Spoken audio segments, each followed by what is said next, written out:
Hello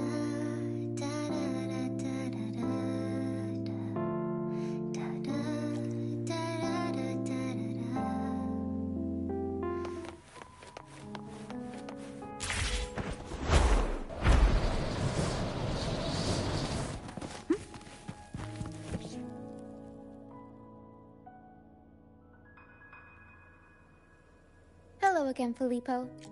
You mentioned before people would sing under a star on the Pilgrim's Sail, right? Ah, yes. I can still picture the star's brilliant glow in my head. It was just like the North Star in Pegasus. Do you know where that star is now? The star was Luca's treasure.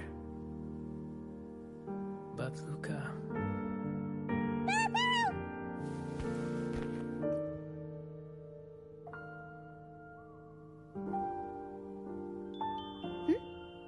Pero says Luca's awake.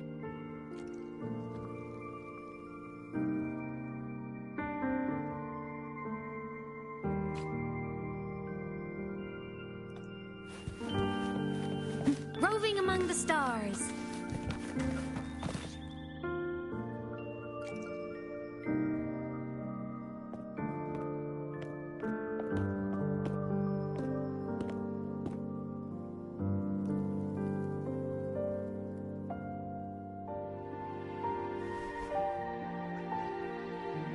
I lost Mum's special treasure.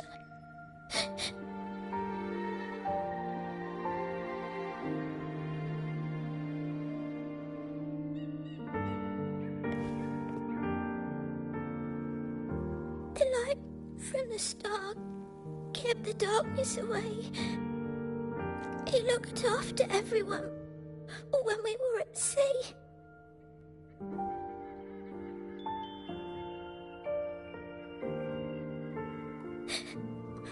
We like to sing around it, just like Mummy did in her plays. She always said the star represents hope. It would keep me safe and protect those around me.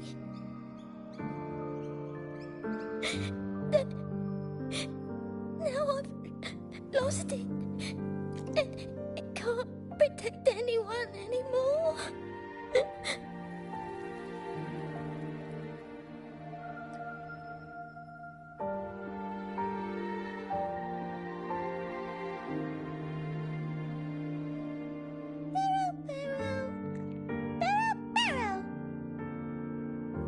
Pero says you should rest up and we'll go find the star for you.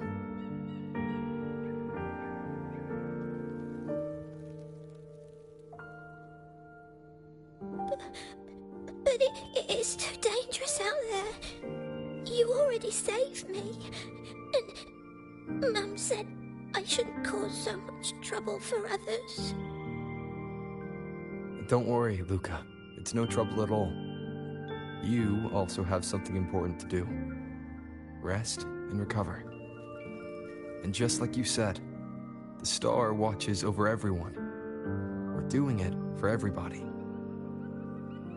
Okay. I'll be good and rest.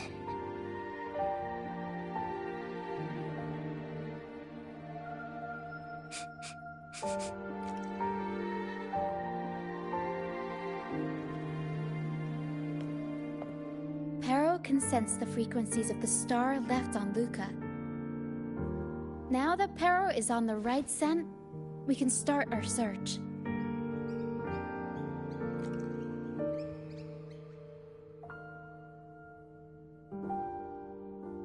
We already searched the ship from top to bottom.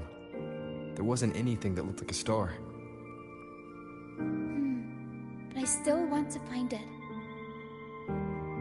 I want everyone to have the chance to perform Pegasus again. And the props we use should be items they've all used before. Things they're familiar with. The frequencies or feelings attached to the items can affect the people using them. They all see the star as a symbol of hope. This positive vibe will get magnified by the opera and spread to more people. So yeah, I'm still going to try and find it. There's always a chance, right? A chance is just another way of saying hope.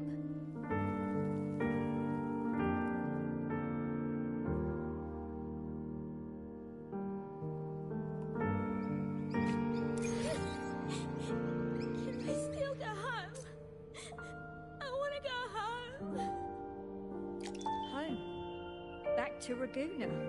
I'm not sure if we can even call it home anymore. You should be glad we even have a place to stay.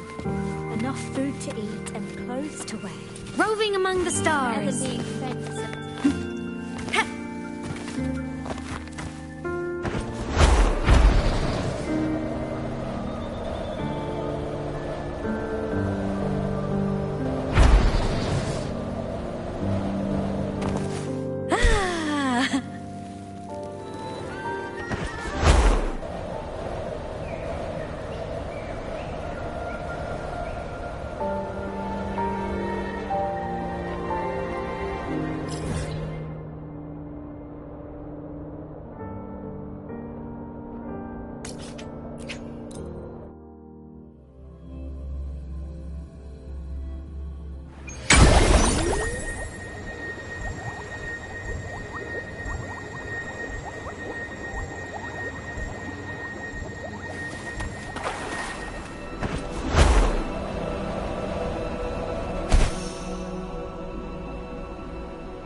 the mist.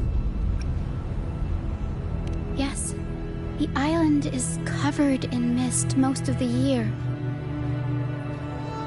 But I just cleared that area not too long ago. And with the latest weather, there shouldn't be any more mist. Battier's out fishing, like always, and our trusty mist detector Lario hasn't made a peep.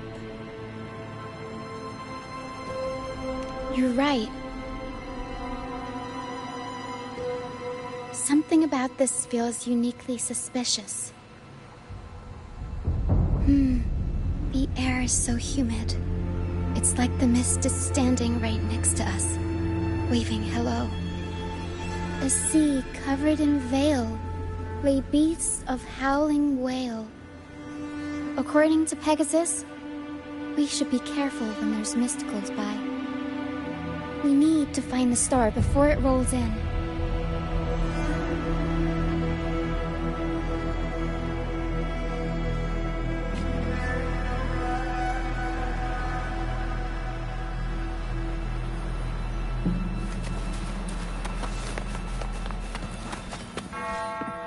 Looks like a piece of ship debris. Pero can store it away. We'll put it to good use later.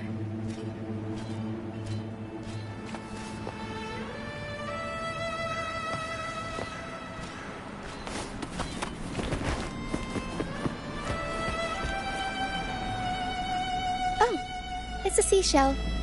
Clean the seashells, toss them with some seaweed and salt, and ta-da! Seashell soup!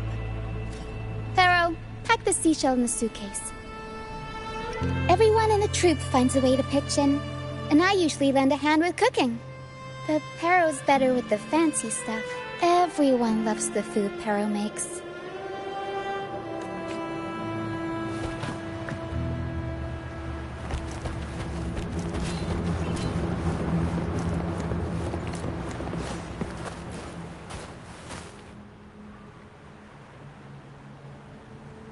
Finally!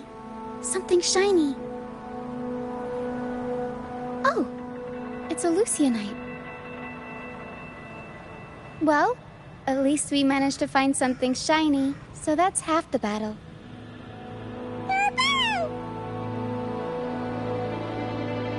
Looks like Pero's found something.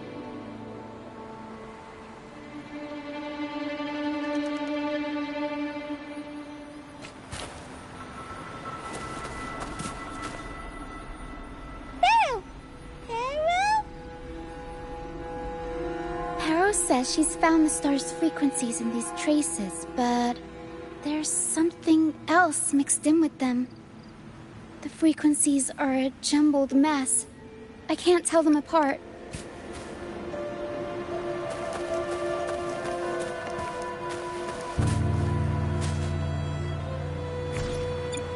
Didn't know you were this smooth with identifying frequencies.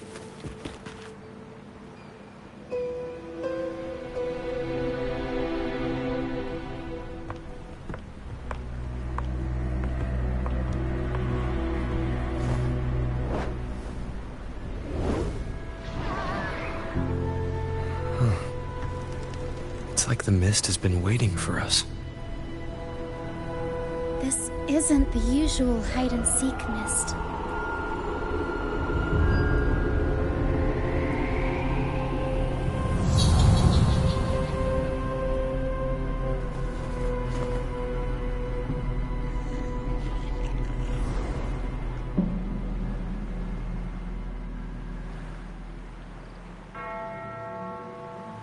This misty maze is giving me déjà vu.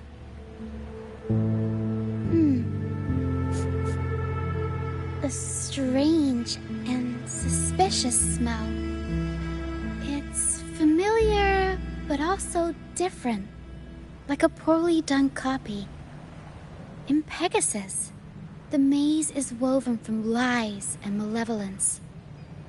Inside, it's as chaotic and unpredictable as a misty sea. There's every kind of monster in there. At the heart of it all lurks an archdemon who's a master of all things evil. It steals, distorts reality, spreads confusion, and plays puppet master. I wonder if a fellow opera fan borrowed the scene from it.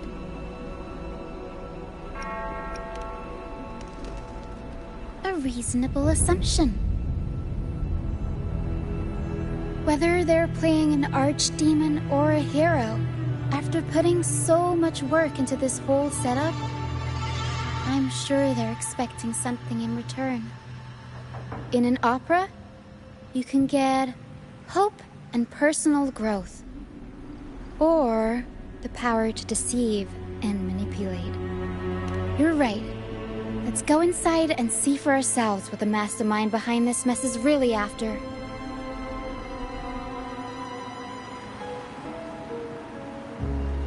I'm picking up all kinds of weird scents. Yes. This one. Some kind of star? Wet soil? Old book pages. Dolls, the mist is good at messing with your head. Anyone can get lost in it. But hey, at least failures help you find the right path eventually.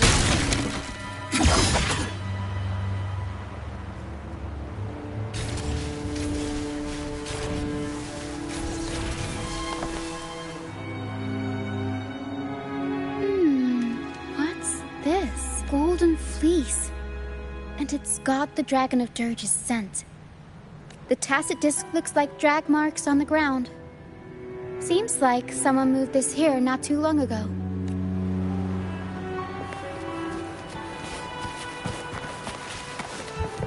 You can count on me. Come on, little one.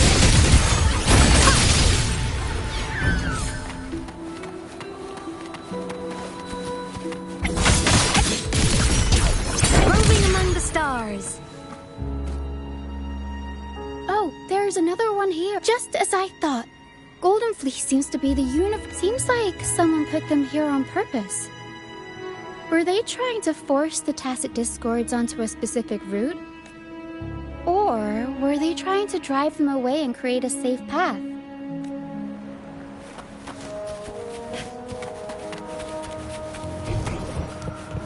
In Pegasus, the deeper you go, the deadlier the monsters go. So, surprise, surprise, the tacit discords here are extra feisty. Over wrecked bows and ships adrift, I chase the Golden Fleece over wrecked... Bellow! Bellow says there's a time to take the gloves off. Here we go, Bellow.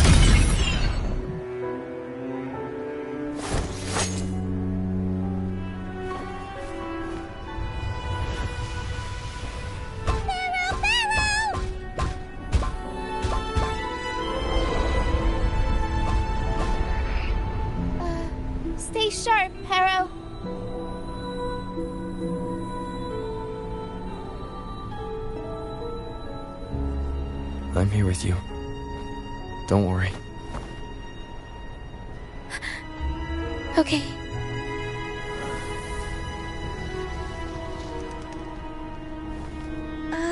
These frequencies are made up of deception and lies.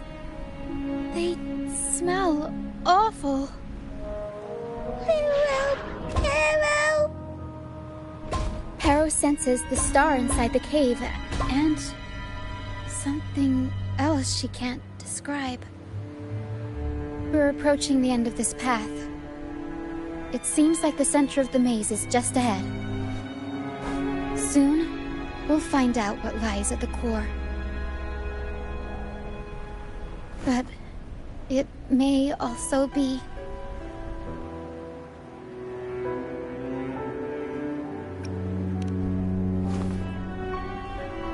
You're right. We should keep going.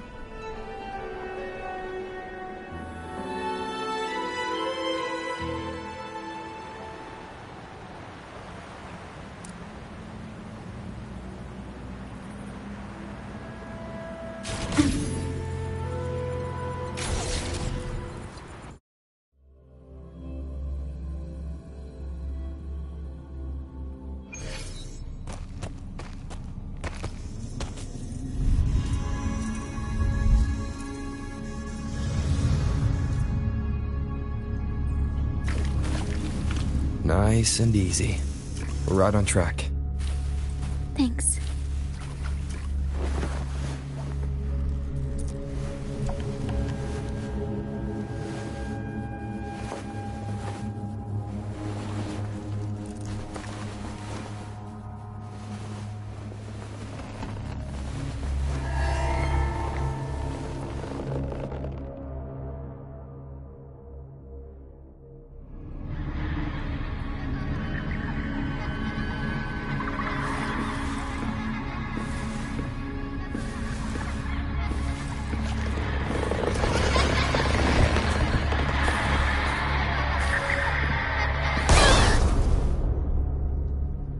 It's okay.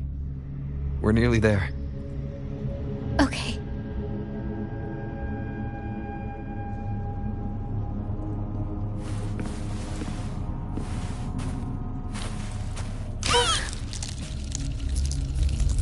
The Dragon of Dirge!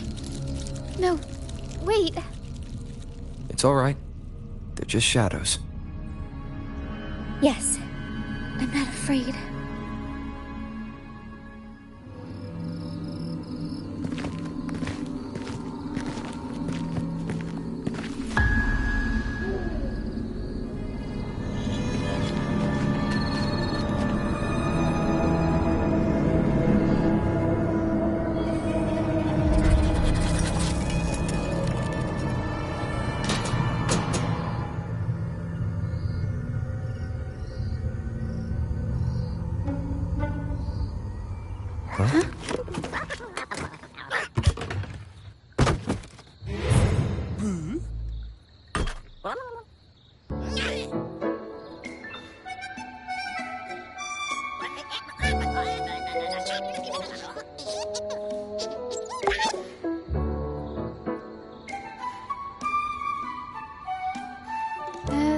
Looks like they were trying to sneak away with the star, but hit the light switch by accident.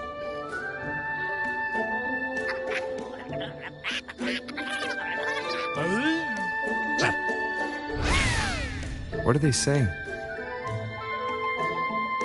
They're saying we're not going down without a fight.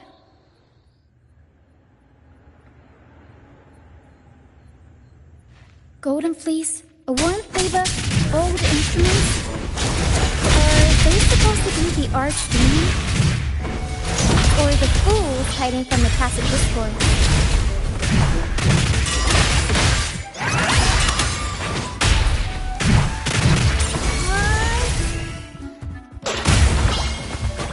Mamma mia!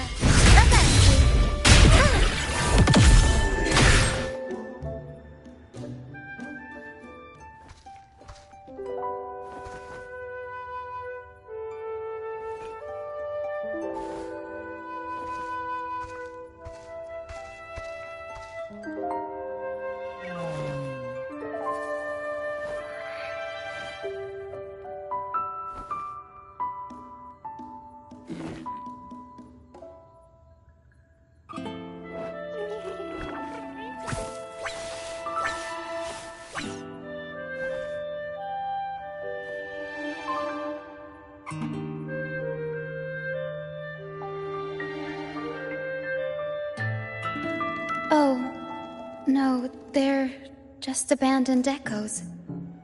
They used to have homes and their own masters. They still don't understand why they got kicked out all of a sudden one day. Even after being abandoned, they never forgot about their masters and managed to find their way home. But their masters were no longer there. They scoured the whole of Renacida, refusing to give up and accept the truth. But even now, when they've reached this land of the banished, they still couldn't find a single trace of their masters. Just when they were about to lose hope, they found solace in the emotional frequencies left on personal items.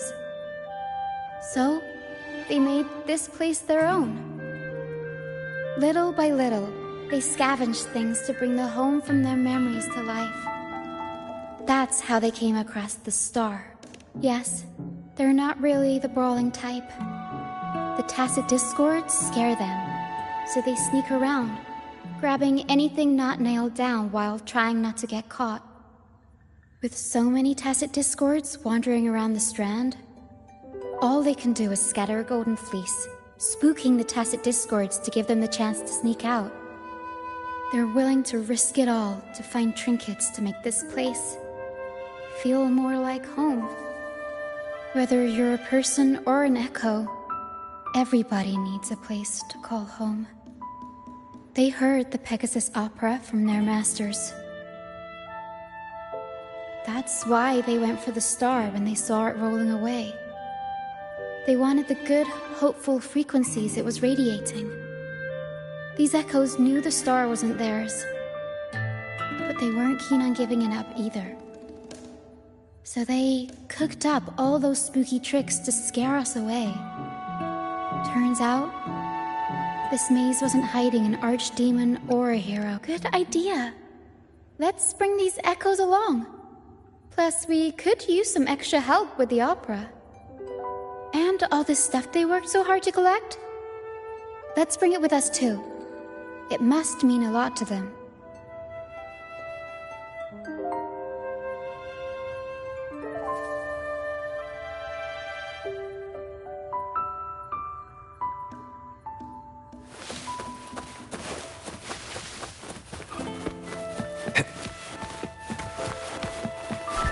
Remnants of the past.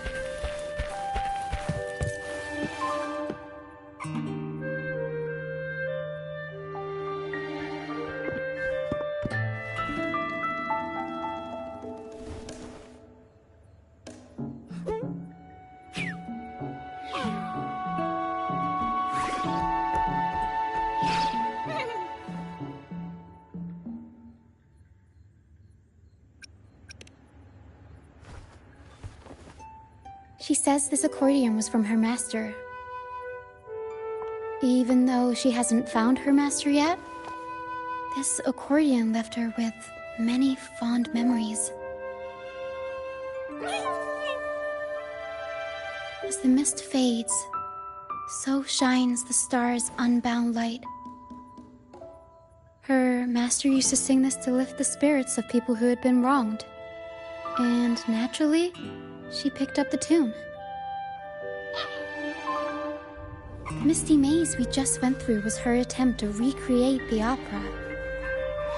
She used the misty coastline as a stage, with the help of her echo friends, of course.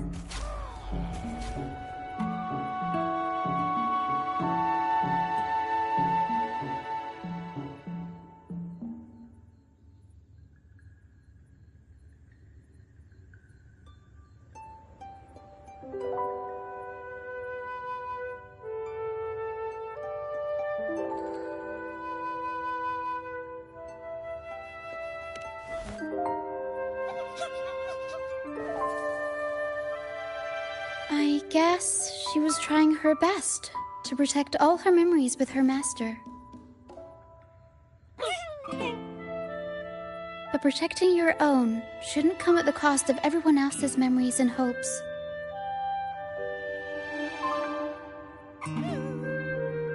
For anyone who's been hurt, we're probably better off sticking together than dragging each other down. right?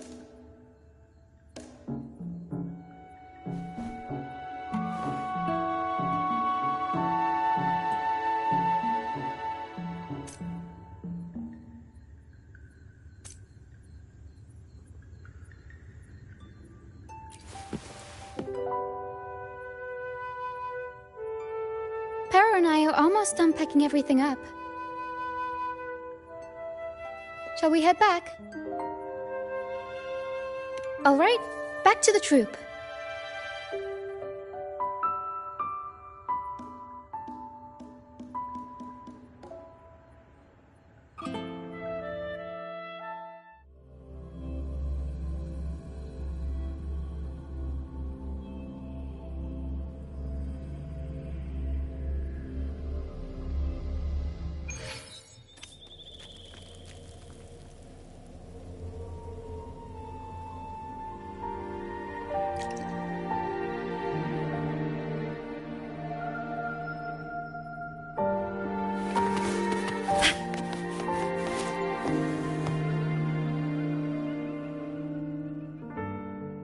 You're back, first mate.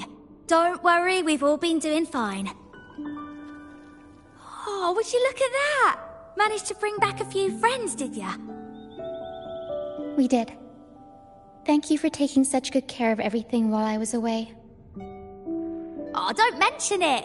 The troop is in top shape after the last pit stop. We can handle a few more. Okay, the Echoes and I will get to work on setting up the stage. Trust me, any worries we found the star, thanks to you. You should tell Luca the good news. Now we can finally perform Pegasus together. Nobody is going to be left out.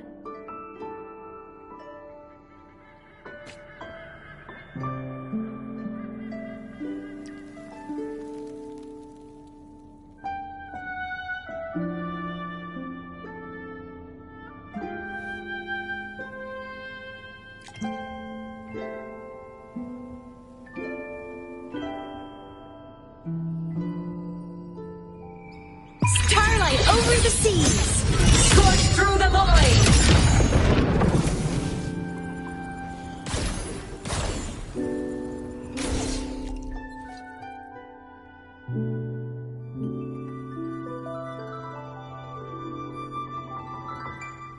The star. Oh, the star is back! Oh. Thank you, mister. Now the star is here, I'll definitely get better. I'm actually feeling much better already. Go ahead. It's for the opera, right? I heard so much bustle outside while I was in bed. I figured they were preparing for a show. The girl with the purple hair said she wanted to use something really shiny as the North Star in Pegasus. Well, nothing beats this star. Now we can all sing together around the star again. It'll be wonderful. Just like it was back on the ship.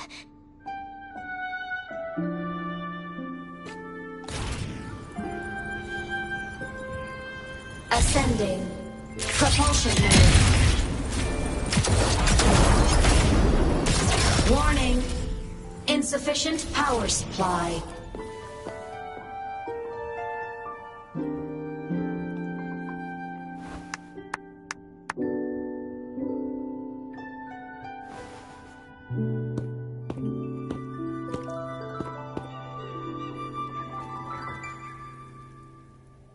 Echoes can gather all kinds of information by analyzing the frequencies left on objects. On the stage, Lottie Lost found her master's old lunicord. Diggy Duggy found his master's wreath. Cuddle Waddle found his master's favorite prop gun. And Hocus Pocus hit the jackpot and found his master.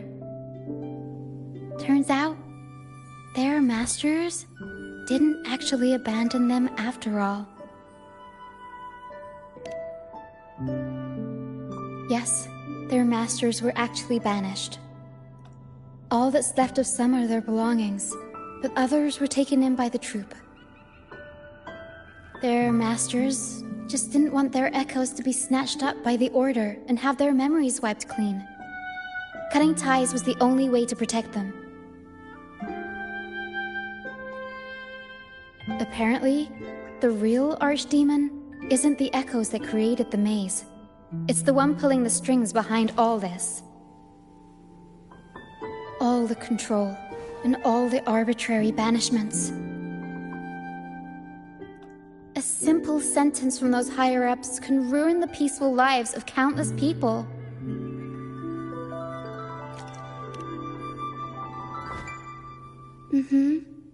But now you've won the laurel and forced Enrico to finally back down. So I guess we're safe from banishments for a while, and the troupe can waltz back into Raguena for performances. Which means our plays will finally be heard in a city drowning in those oh-so-exciting codex recitals. Little by little, we'll sneak our songs back in. One day, the streets of Raguena will be full of operas about freedom again. This is what Brant and Bardolino have been preparing for lately. They sped off to the city as soon as they heard the news. No one loves their opera more than those two, and no one spins a tale quite like them. Except for the new laureate, of course. This welcoming opera also marks the beginning of a new voyage. It's not just an opera for the banished pilgrims. It's also dedicated to each and every fool that is still out there. So, laureate, shall we go hang the North Star together and tell everyone the good news?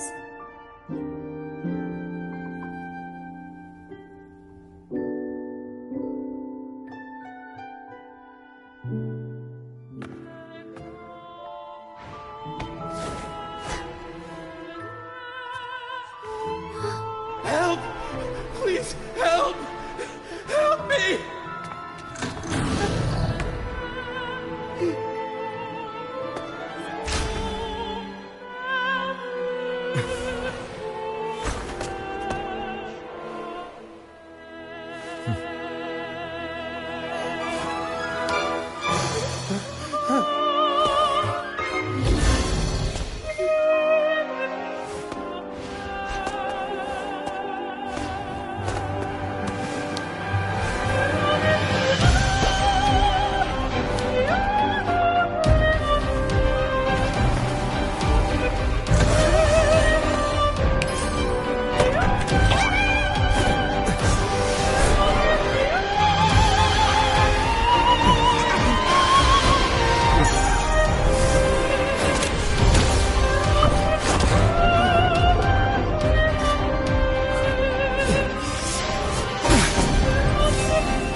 Tina, your singing is as beautiful as ever.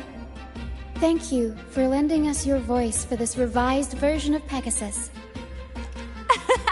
Aw, thanks! I had to belt it out if I wanted to do Luca's Shining North Star justice.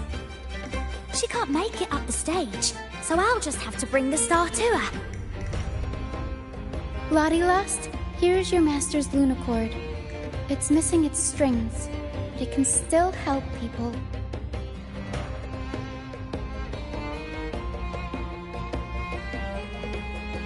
Diggy Duggy, this is your master's wreath. I got it patched up for you. Be sure to keep it somewhere safe.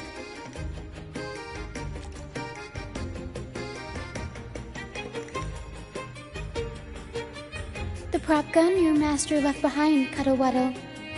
It can blow bubbles now. Please take good care of it.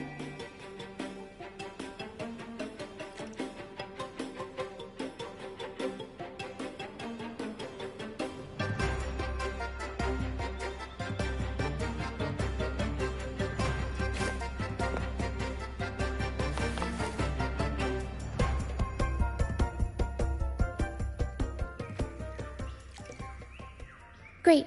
Most of the items are returned to their rightful owners. Only a Lucianite left. And it belongs to Rochia.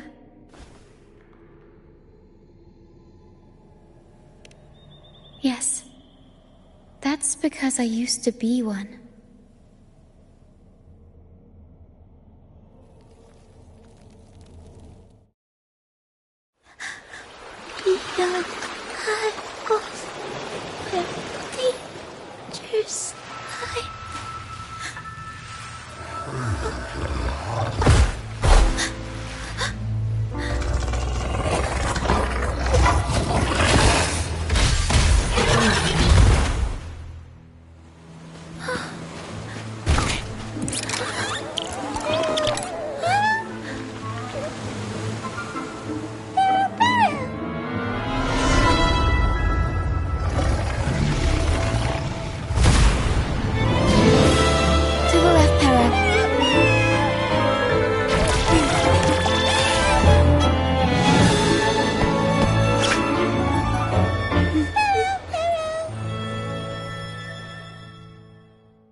Thank you for that wonderful performance. It took everybody to make it happen. And that includes you, of course. Since we first met, Pero and I noticed something special about your frequency. So special that even Pero couldn't figure it out. Ever since you came to Renacida, the misty maze has been unraveling. Maybe, just maybe, you can be the one to change things. No, change the fate of the entire Solaris. Wherever you go, things start changing. Strange, wonderful things. You're like a magnet for the unpredictable. I know the saying, with great power comes great responsibility. Danger will be hot on your heels wherever you go.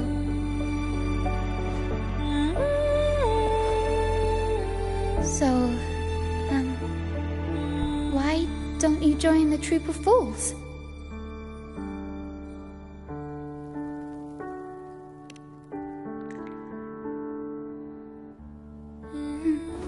You pulled off the perfect welcoming opera and marked a new voyage. We've been on the same side for a while now. If you ever find yourself in a pickle, just come find us. The troop will always have your back.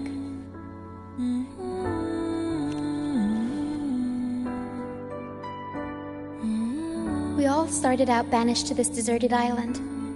Bit by bit, we scrounged up what we could and built our home. That's how the troop was formed. We may not be rich or perfect, but at least we can sing and laugh whenever we feel like it. And thanks to you, we've got the chance to bring that laughter and freedom back to Ragusa. Just like how your performance as Laureate with the Star of Hope cheered up our entire troop. You're the one who helped rekindle the hope in our hearts.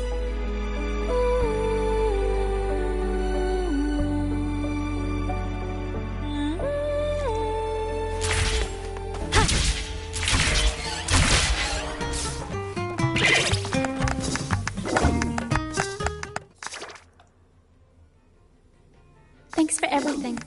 My first time running the welcoming proceedings was a hit, and the troop's voyage back to Ragusa is off to a great start, if I do say so myself. Now that the weight is off my shoulders, I feel light enough to pull off a few backflips. Anyway, I think it's time we talk about that reward of yours. Aside from the not-so-basic payment, I've got a little something extra just for you.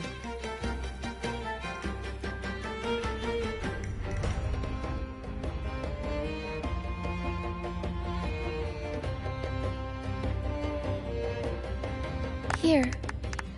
I've been searching for this in the sand for ages.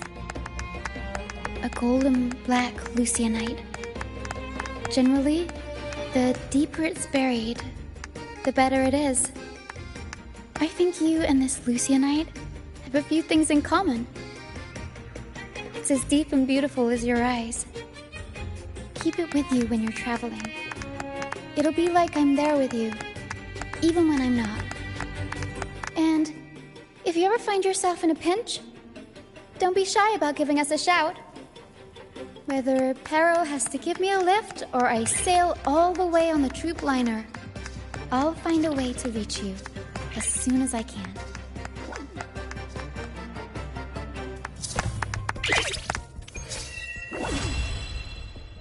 So, Captain, how about it?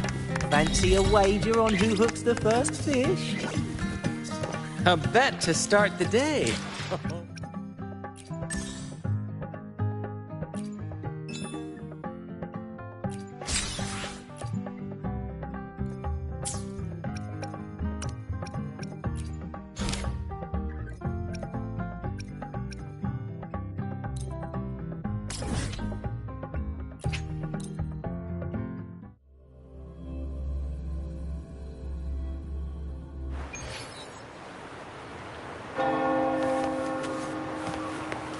Roving among the stars.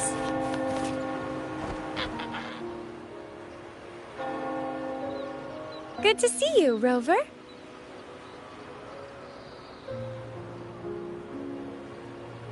Ms. Zani and I have been assessing the damage to Averado Vault and the Cathedral of Mercury. The vault is all right. As Lady Carlotta instructed, we just had to throw a few collections away.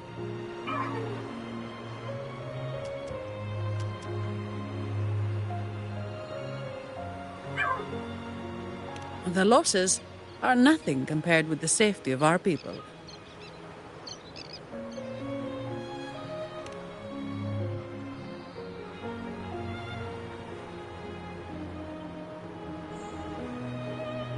I think I saw him by the square. Hard to miss someone from Huanglong in the crowd. I also noticed quite a few friends from Septimont there, discussing the rebuilding. Maybe you could ask if anyone's seen him.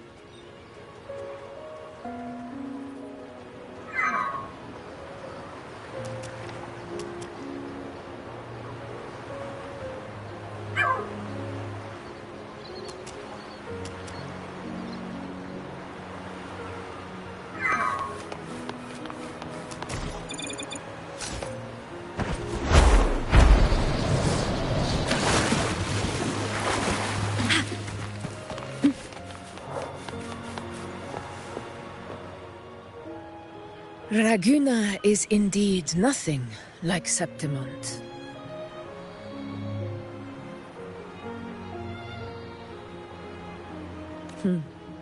A harbor like this suits sea trade far better. It is. After all, Raguna was closed to outsiders. But we'll be heading back to Septimont after trade negotiations with the Montellis and the Order are concluded.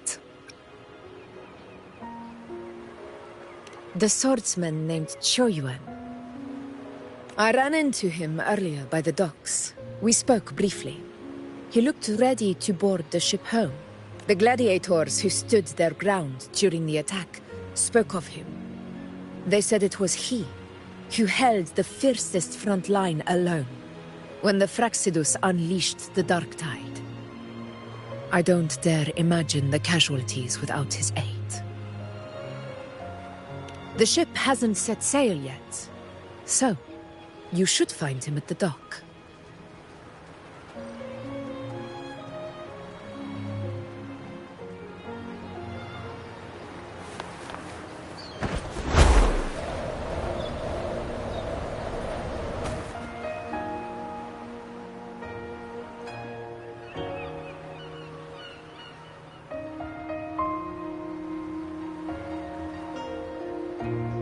Sir, how long before the ship departs?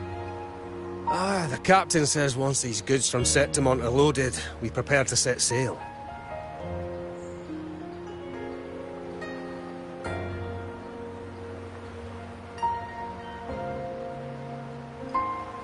I see no acolytes supervising. Thought you couldn't see. So you can, eh?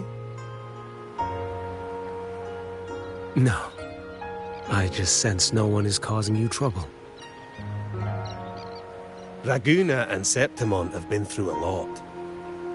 Rarely was those heroes who carried us through this disaster.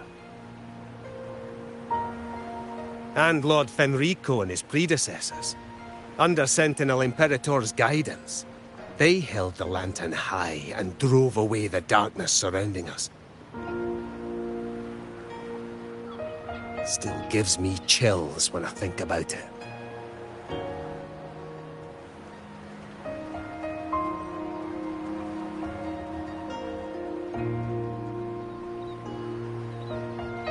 That's all behind us, sir. Right you are. You board first. I'll be ready soon. Aye. Thank you, lad.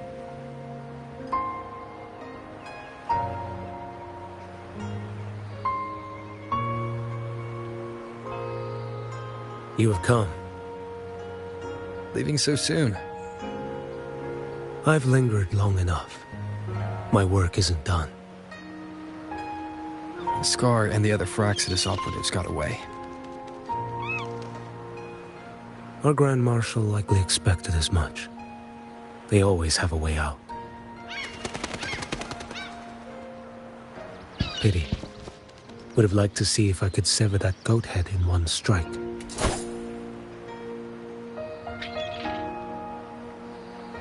I still haven't properly thanked you for your help in Septimont. Leviathan's influence was aimed at Renacida. Outsiders like me were spared. Besides, it was the Grand Marshal who asked me to help you here. You should save your gratitude for her when you visit Mingting someday. She takes great interest in you. Mingting. I've only been to Jinzhou so far. The world is wide. Rove far enough. You'll find your way there.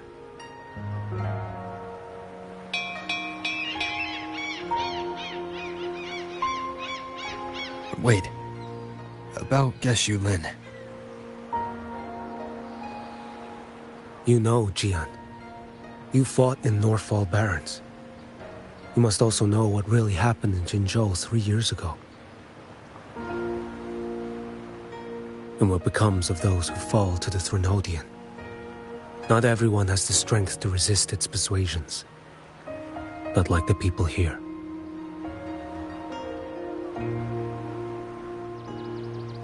Are you still after him?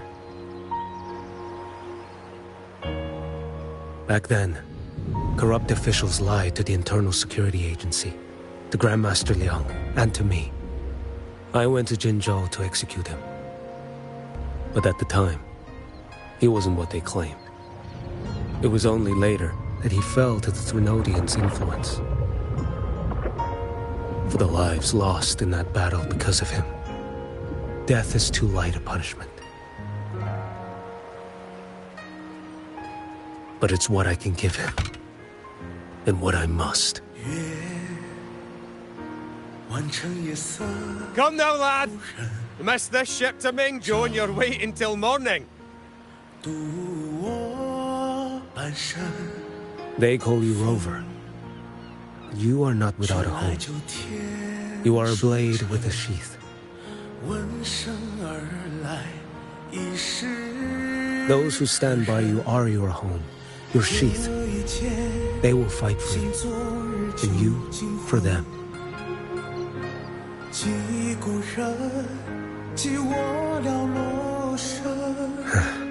Maybe one day you will. You are what they say. May our paths cross again. 我要天下之大，战罢平生的风浪。我要江湖之远，斩却心中旧仓皇。像一只飞鸟冲破云霄，我冲破迷惘。我要恩仇之下都不忘。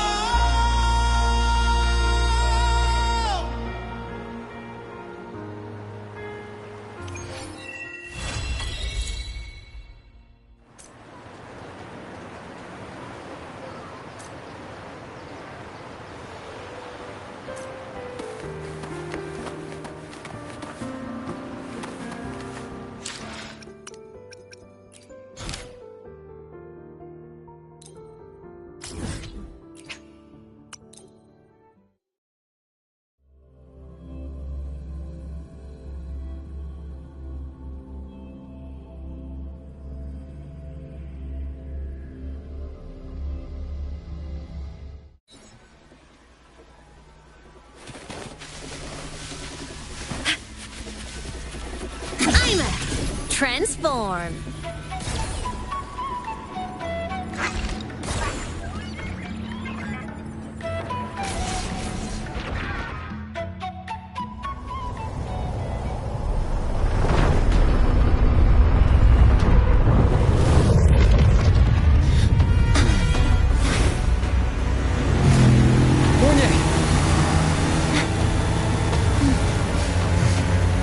Let's go, Mentor.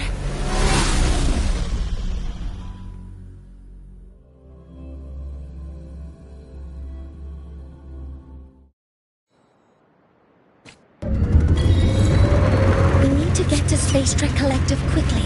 The Fraxit has tricked Ingvar into working for them, but their real goal is to send the reactor drive crashing to the ground. I've already alerted the Academy to evacuate the area around the impact zone before the drive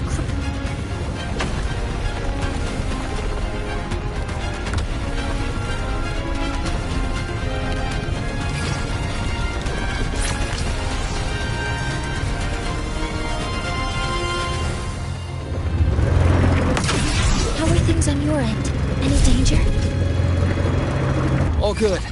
The Heliogyre is back online. I now have direct contact with Sol Asylum and can relay the data you need for the new solar ceremony. It's time for the final step.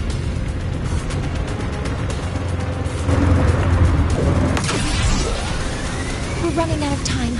I'll use my resonance ability to create a more efficient path. Please, hold on tight. Huh?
The moment we launch Helios, we'll need the raw observational data from Sol Asylum.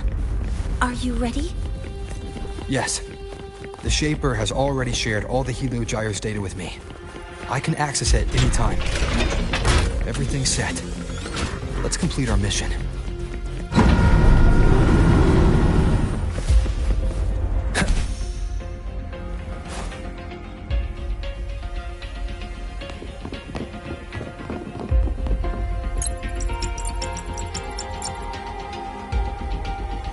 Where is Anselm at a time like this? Who else can calibrate Hyvatia? Cody, Vance, examine the orbital status of Helios again. Also, the propulsion system needs to be double-checked. Professor, do you really plan to launch it without the raw data? I understand your concerns, but we are on the verge of a disaster. The collective can't just sit by and watch it happen. This is my decision as the supervisor of this project. I will bear the consequences. No need for that. We've established contact with the Roya tribe and obtained the drive's raw data. We can proceed with the new solar ceremony as originally planned. Professor Mornier, did you just say you managed to obtain the data? Wonderful news. I'll prepare the connective instruments for you. There's no need for us to continue pretending anymore. Warren, or should I say traitor, aligned with the Fraxitus.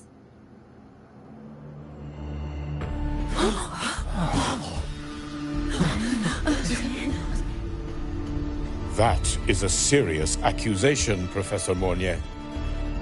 I know. I meant it to be. You must be very familiar with this device, Warren.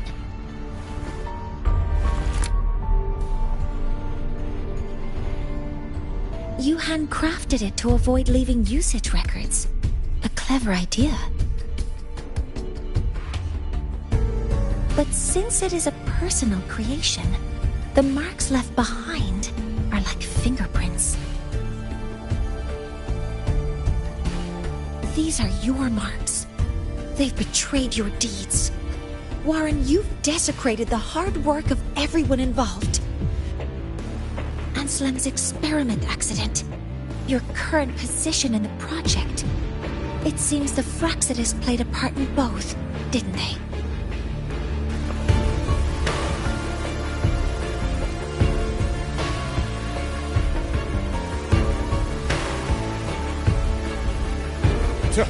That is a lot of assumptions and conjectures, with no evidence. I could easily sue you for slander.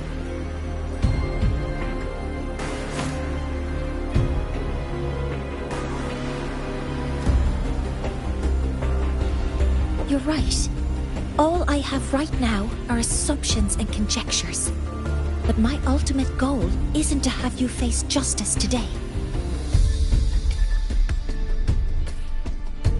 Once we've identified the suspects, we'll have plenty of time to gather the evidence. What I need in this moment is for you to step down as supervisor of this project. The one taking over will be me. One more thing. Your subordinate provided us with some key evidence already. You want me to testify against Professor Warren? That's practically perjury. Sure, I could work some verbal magic, but honestly, I don't even know who I'm dealing with on the other side. It is a dirty tactic, but it's effective. I'm confident in my analysis of those devices, but we'll need the university's verification to use them as evidence. In the limited time we have, the quickest way to detain Warren is your testimony. Professor Mornier... You can keep this recording. If I'm wrong, it'll be your guarantee later. Or you can refuse. Nice working with you, then. Thank you. It's a pleasure working with you as well. How did that traitor manage to...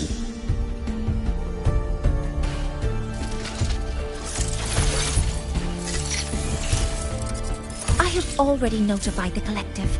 The investigation will start soon.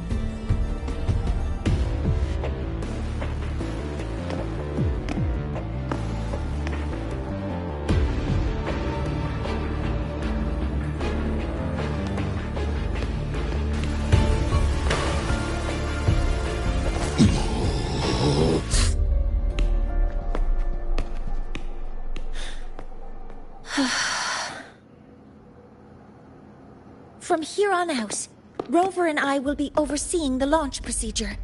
All Space Trek Collective personnel, to your stations.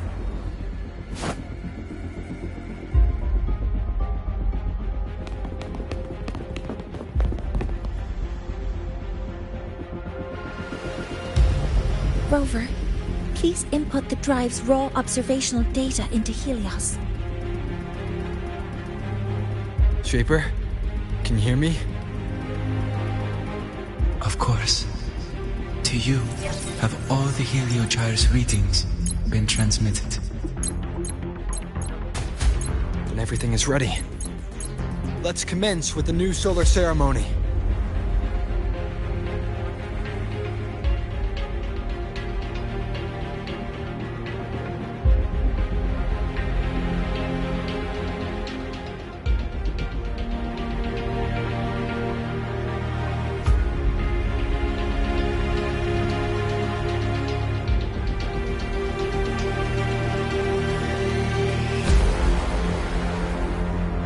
This is a testament to my connection with the world around me, and it's very much my companion now, bearing witness to everything I've experienced on this journey.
This is a testament to my connection with the world around me, and it's very much my companion now, bearing witness to everything I've experienced on this journey.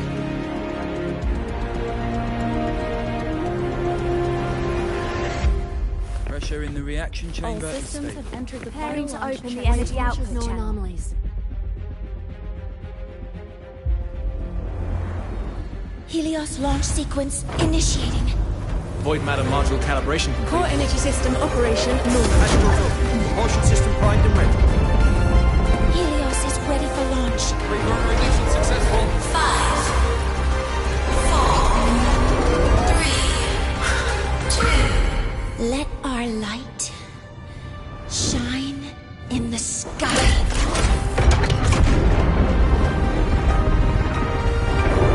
Helios approaching target altitude.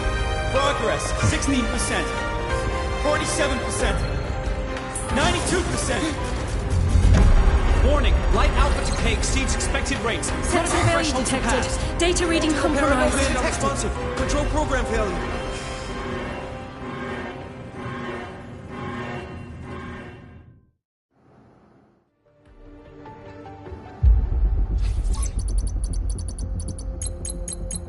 Cause found!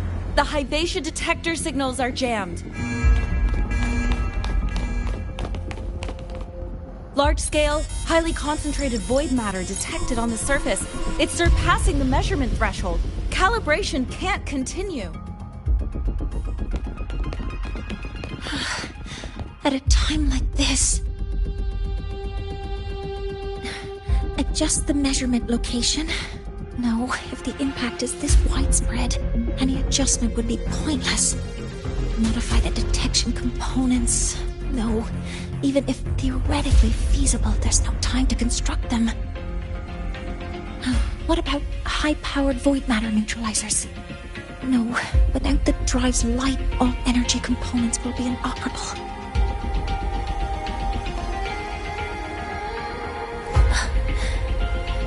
Oh, sorry, I'm just...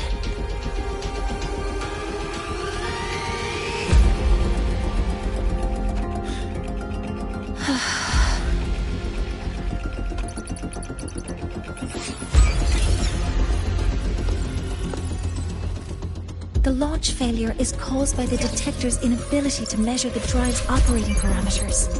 That's due to the high concentration of void matter interfering with the readings. There are two potential solutions. We could increase the detector's tolerance to void matter, or we could eliminate the surrounding void matter. But neither of those options are feasible in the time we have.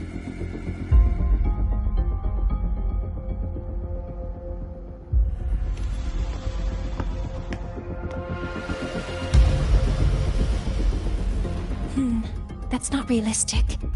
The only places that aren't affected by void matter right now are Bearter Woods and Star Torch Academy under the protective barrier, or the Institute thousands of meters above. High altitude.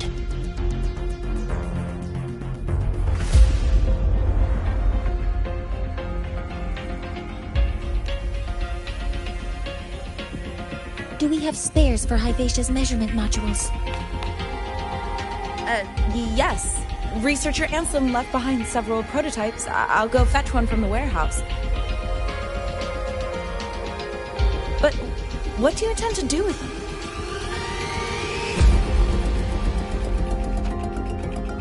The eyes of the gods have failed us. So have our machines.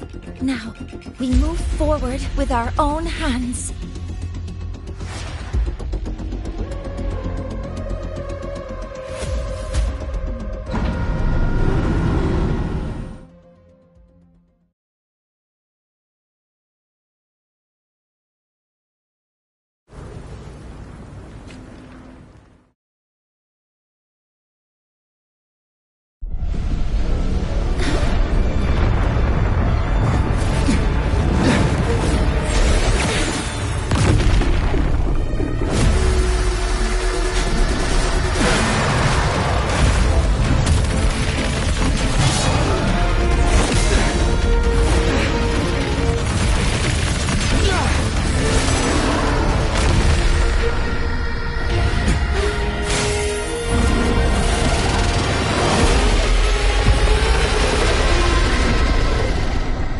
Leave it to me.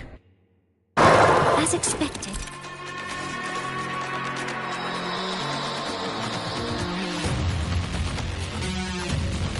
The reactor drive is protected by aggressive exoskeleton acting like the immune system. It appears to actively absorb surrounding void matter to maintain the drive's stability. Contact with its claws is highly hazardous.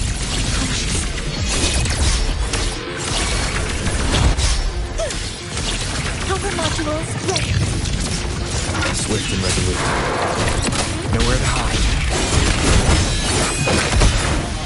No hesitation. Model complete.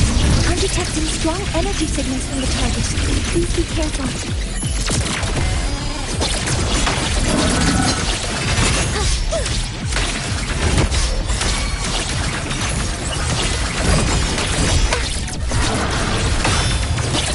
Swift and resolute.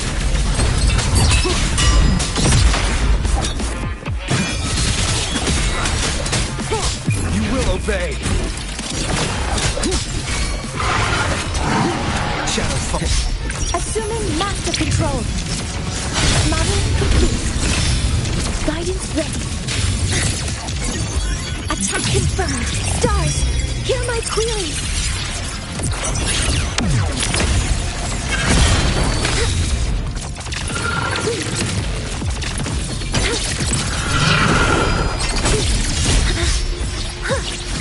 Swift and resolute.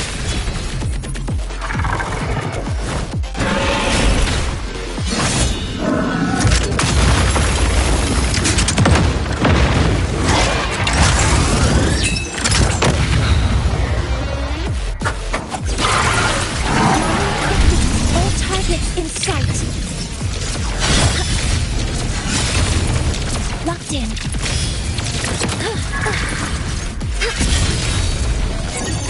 Processing complete. Authorizing maximum output.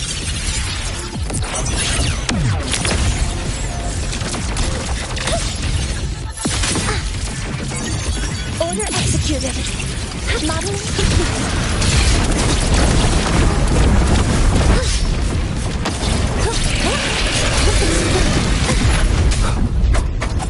Watch its position, Mentor.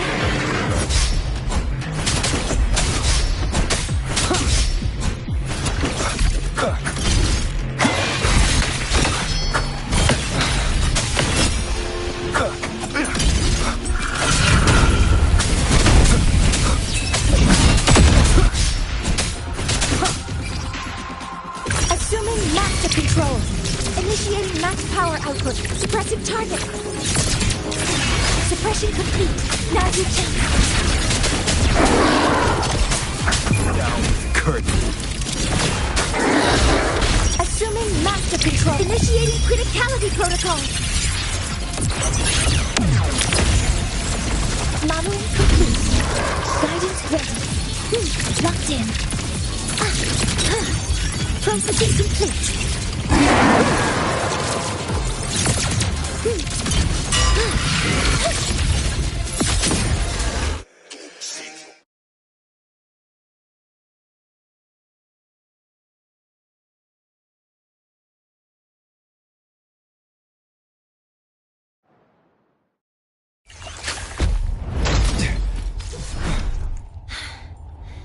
Approaching the target location.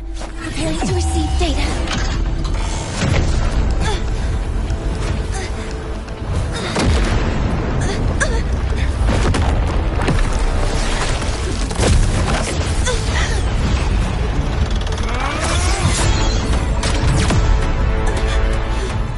Automatic concentration is increasing. Abnormal expression detected in the reactor drive. Evacuate immediately. Repeat, evacuate immediately.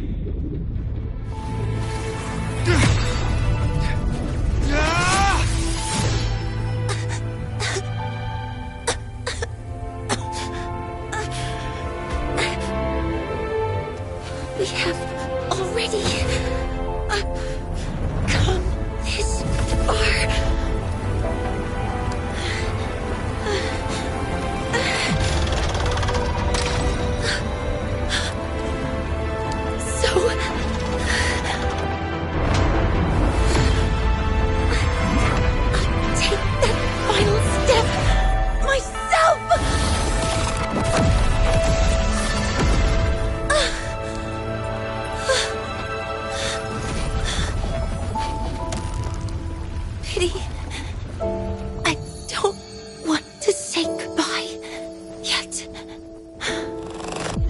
Data received. Analyzing. Professor Monnier, are you there? If you hear this, please respond.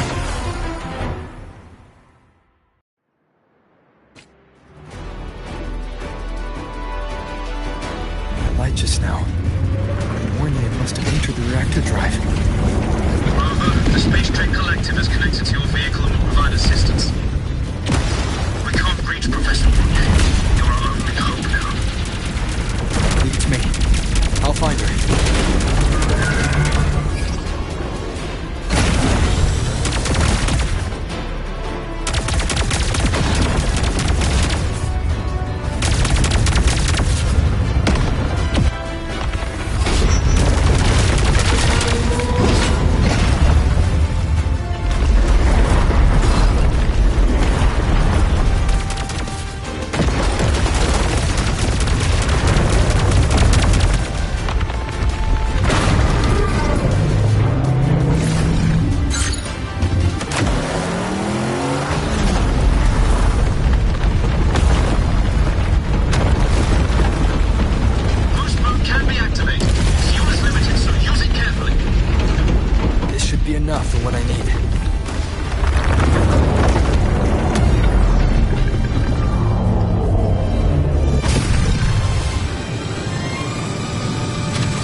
fight gets worse the closer we get.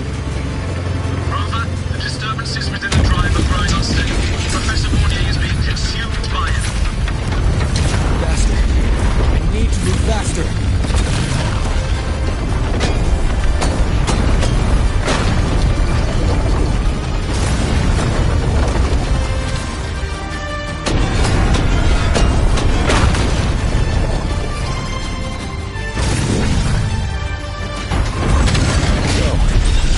Try out the institution attack.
To me.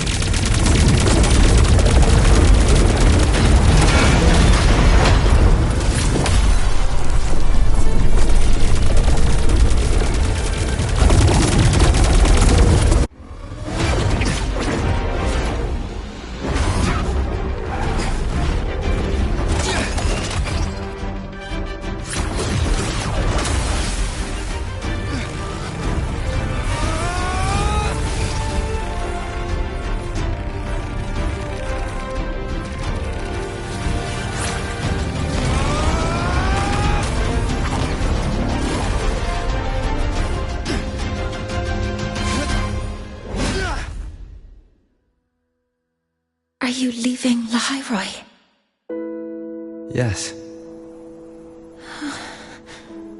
Sometimes, only by saying goodbye can there be progress and change. After all, even if I leave, Lahairoi will still continue forward on its own feet. Isn't that right?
Over here! First, the good news. They've crossed my name off the mental health watch list. And the bad news. Since I kinda did some falsifying during the investigation, they said I breached the rules. But since I did it to make sure the bad guy didn't get away with anything, and I actually helped out, the final verdict is I'll still have to stay on the mental health watch list for a while. Well, once you have your suspect, the rest is easy. Plus, there's one teacher whose forte can wring out the truth from anyone. But I do have Professor Mornier to thank for sending an official email that explained everything. That's the only reason they believed me. I guess that means it'll be harder to skip her classes now. Dr. Herson said she was overclocked for too long. I'm worried. Let's go check on her. I bet knowing we're thinking... Hello. May I ask if you are Rover? I'm here to inform you that Professor Mornier...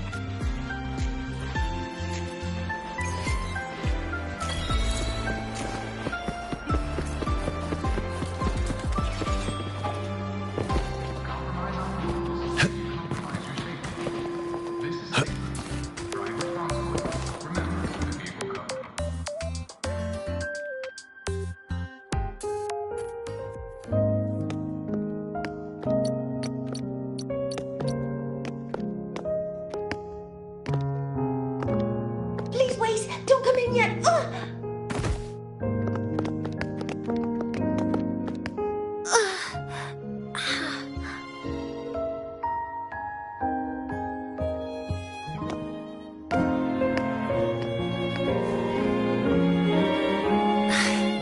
Sorry, my body. I still can't move like I normally do. I've gone through rehab before, and it's been a while since this happened. Don't worry, I can handle this much on my own.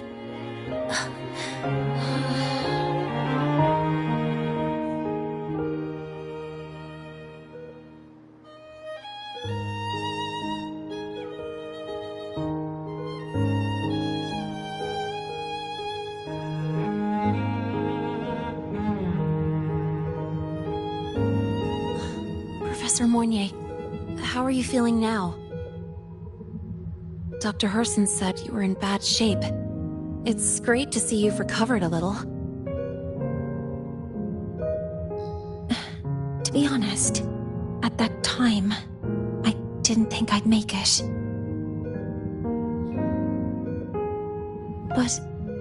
But when I was drifting in and out of consciousness, I thought I saw a girl within a light blue ring. A light blue ring?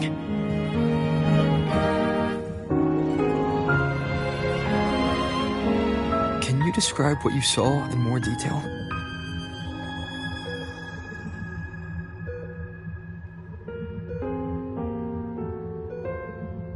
I can't be sure, but I think she protected me. It sounds like the girl Mornier saw is the same one I encountered when I first got to La Roy. She's able to go up against the Thenodian herself and appear in the reactor drive. She's connected with the Exostrider and the Thenodian in ways we still don't fully understand. Figuring out who she is and what happened to her will be the next big task. Rover? Rover! Hey! Stop spacing out! To celebrate Professor Mornier waking up and the crisis being averted, don't you think we should...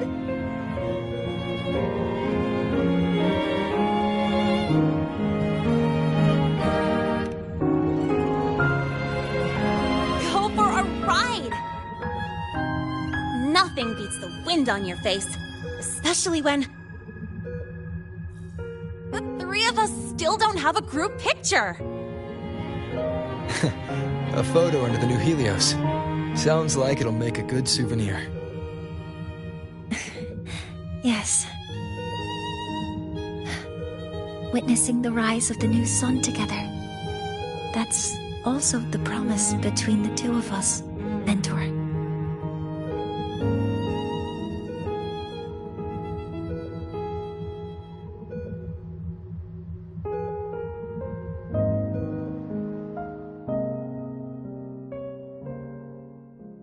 Let's go.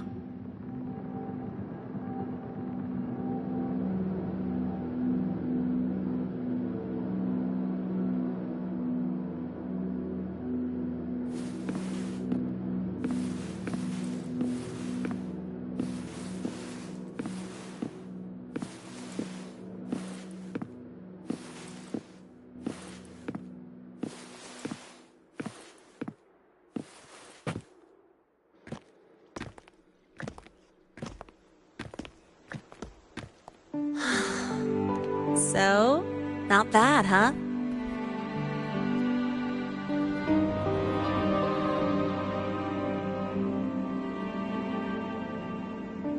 Back in the day, whenever I was stressed about the future, hanging out here always made me feel a little better. Look, now we can just enjoy the breeze without a care in the world.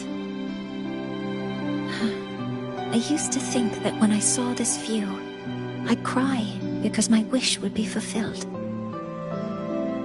But now, when I see Helios's light pouring over the land, with the ancient frostlands and people who've been here for only a few decades sharing the same warmth, I just think, what a beautiful sight.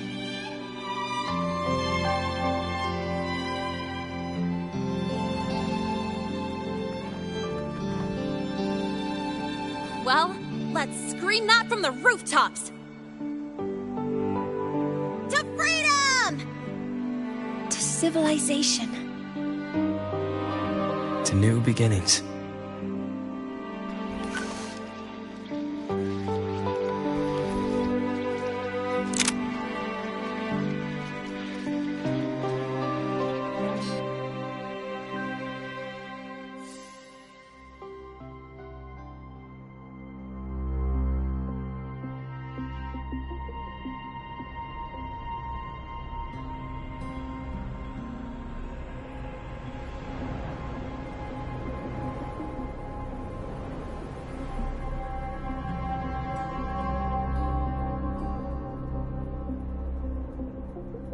Three days ago, when Helios was launched, we registered an unexpected spike in void matter concentrations near Hyvatia.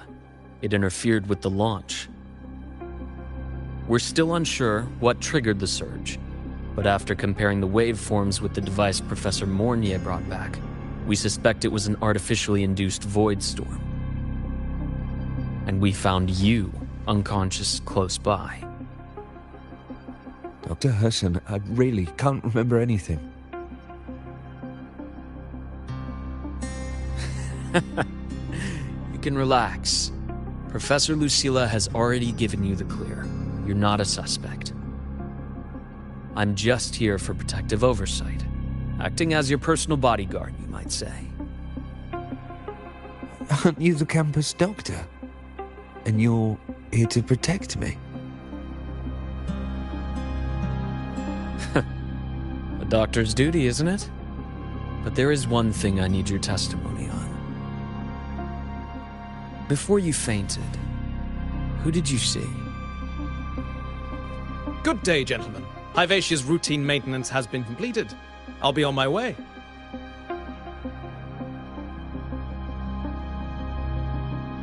Who's that? Oh, never mind. No time to think about that.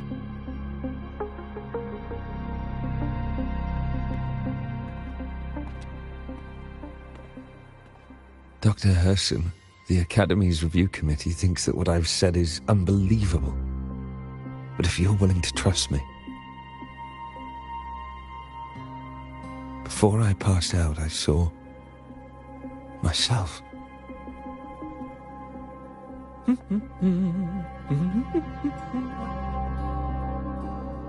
It seems my hastily chosen pawn has proven to be utterly ineffectual. It appears I'll have to add the final flourish to push the story to its climax. But no matter, no matter. I'll simply chalk this up as a poor judgment call. A band of fools who enacted a farce. Oh, such a pity, though. With this peace expended, the chapter where the girl forms her bond with a Threnodian must be delayed. But that is a tale to be savoured later, right?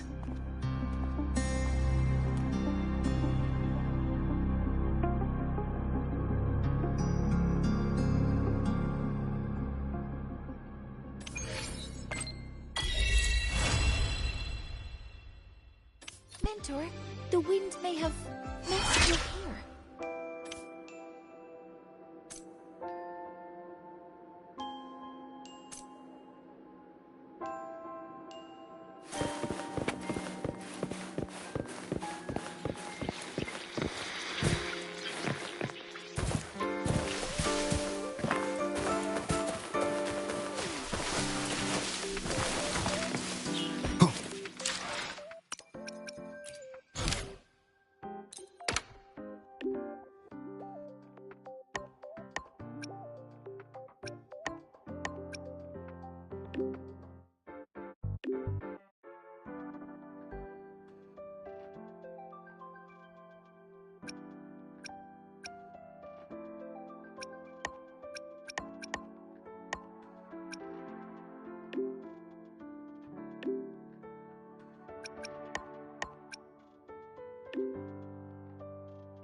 My symptoms have stopped for now, but whatever drained my frequency is still somewhere in the High Roy.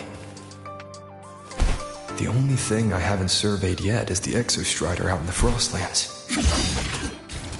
The Royal's Tron myth likely mentions it. This lecture could be my chance to find a clue.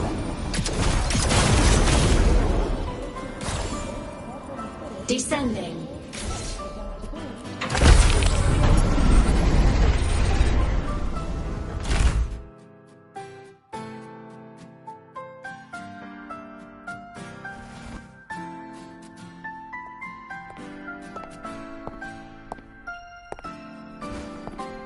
Now we reach the second epoch of the Royan Trine myth, the Sacred Reactor epoch. After Baldur, the sun's incarnation, had sealed the foreign divinity Huthdrungr, the Frostlands fell into an endless dream. Assistant Navora, would you continue?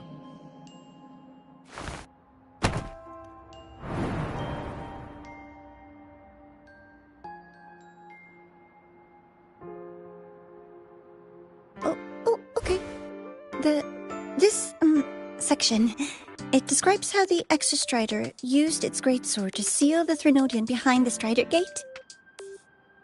The records say both the Exostrider and the Threnodian traveled through the Strider Gate to reach La High Roy. Their battle was fierce. The Threnodian pushed the Exostrider to the brink of defeat. But at that moment, for, reasons unknown, the Exostrider's reactor drive flared with blinding light.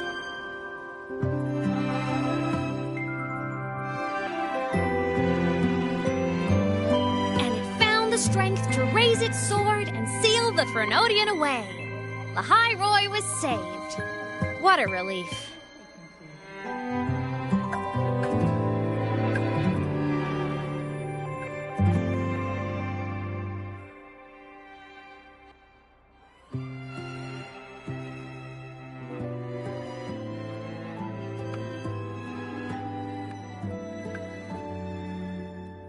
Hi. Nice to meet you. I'm Imeth from Rebel College, same as you. First time seeing you in class. Trying to collect credits from all 4 departments? That's ambitious. Welcome to the academic quagmire. Imeth, I've been looking for you. I never got the chance to thank you. Thank me? The day the Eye of the Thenodian appeared, you drove it back and saved me. Did I? Sorry, I don't remember that.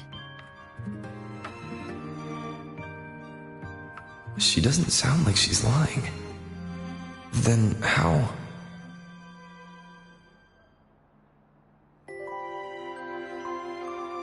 A synchronist. A freshman.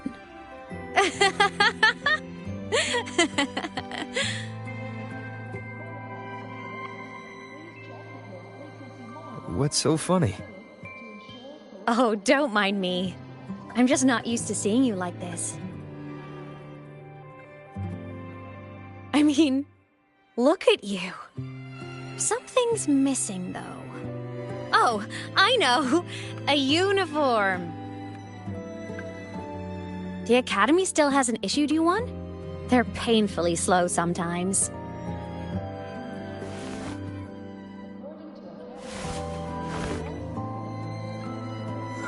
Imeth?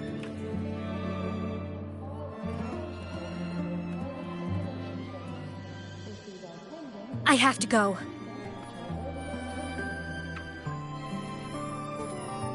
Gotta run, Professor!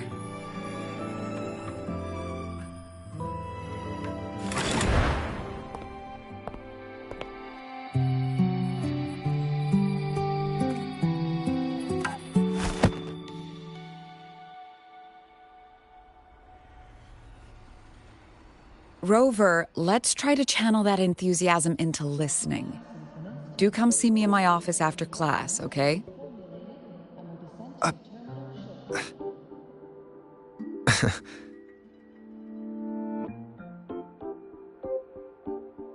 Assistant Navora, if you would. Pick up from the Twilight Epoch's Unending Winter, please.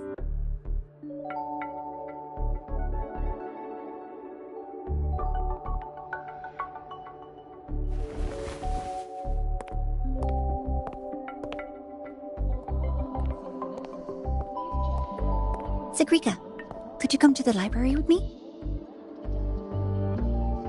Okay. Hey, did you notice the new student? The one who kept talking to himself during class.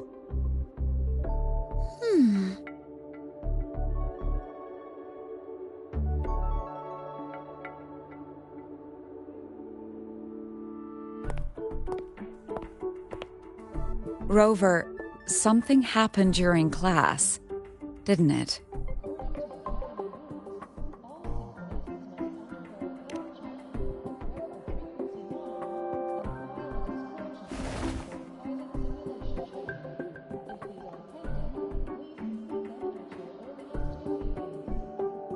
So a girl named Imeth just got up and left the lecture hall.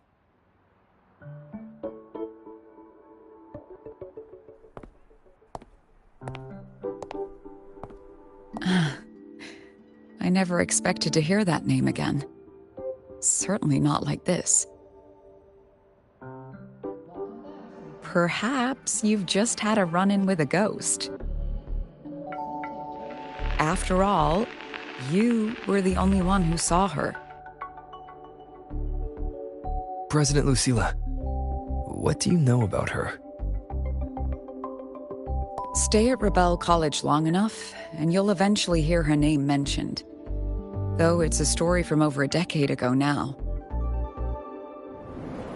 Imeth was a synchronist. Brilliant, popular. Professors had high hopes for her. Then, during a piloting drill, she simply vanished. She climbed into a simulator with the others, but when the cockpit reopened, hers was empty.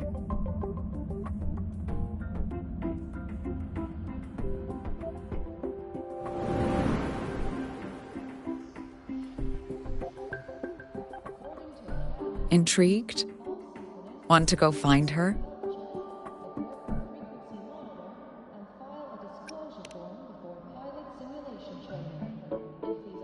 She saved you. Seems the mysteries around that girl are still multiplying.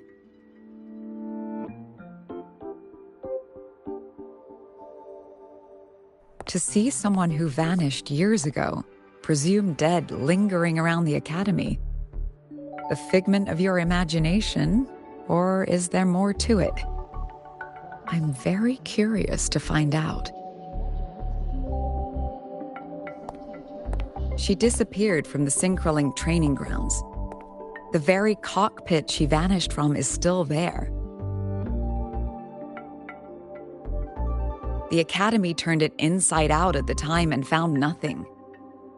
But if you're interested, go take a look.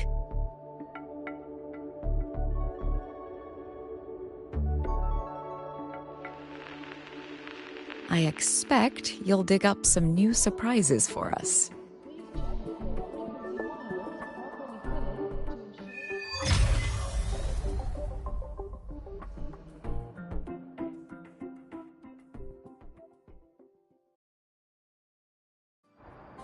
Solace cannon.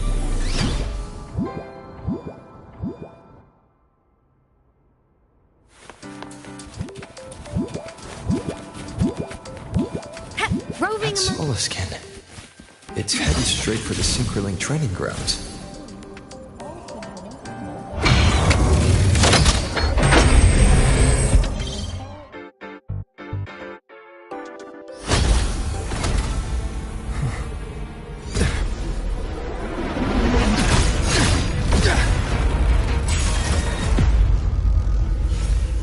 My frequency loss. It's getting worse.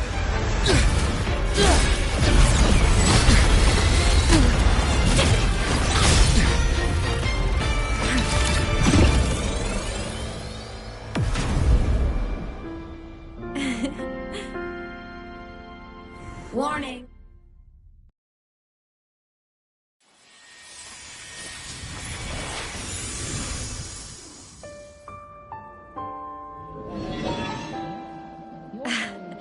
And nope. Still on the fritz. How are you feeling? I'm okay. After that mech flew off, I felt less of my frequency bleeding out. That mech's frequency felt like the presence from the rift back in Honami City. Imeth, that mech only left after it saw you. After you clashed with it. That's twice you've saved me. Each time I'm left with more questions than answers. They say you're the Extra Strider synchronist who's been missing for over 10 years. And your hand back there.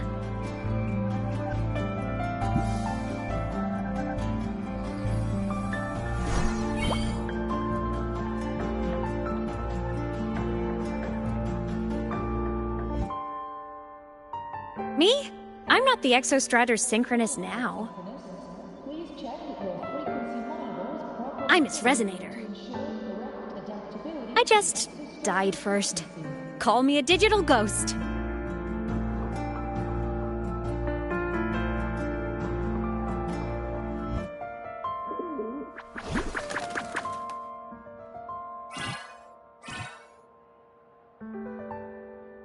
+10 years back, the underground seal broke. The Threnodian on the other side of the Strider Gate was about to swallow Lahai Roy. I was still a student. My sync with the Exostrider hadn't hit 100% yet. But there was no other choice. The Exostrider was still sleeping. So I had to do something unorthodox. So you overclocked yourself to try to resonate with it. Yup. Impressive, right? I woke the big guy up. If only for a second. The seal held. The crisis averted. Everyone I cared about, they made it out okay. But it was too much for me. My body couldn't take it and got totally torn apart. So yeah, I died. But I'm still here, just floating around. I've been a little invisible. Well, a lot invisible. To everyone until you.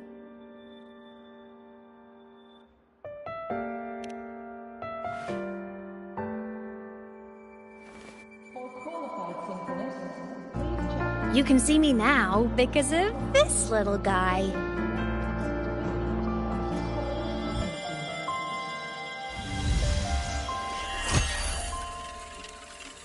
The Exostrider's reactor core. My existence is kinda tethered to it now. Think of it as my heart. Even as a digital ghost, I never stopped trying to pull myself back together, to get back to reality. There's something I gotta do, and I gotta be the Exostrider's true resonator to see it through. But our resonance started with an overclock. The power I got was unstable from the get-go. I've spent years building it back up with this core. The Soliscan have been my little helpers too. Then, not long ago, you ended up with it. That became your backstage pass to seeing me. Not long ago. You mean when the reactor drive fell? Bingo! Since then, the core has become energy stored inside you. This is the first time I managed to make it solid. Took me a bit to figure out the trick.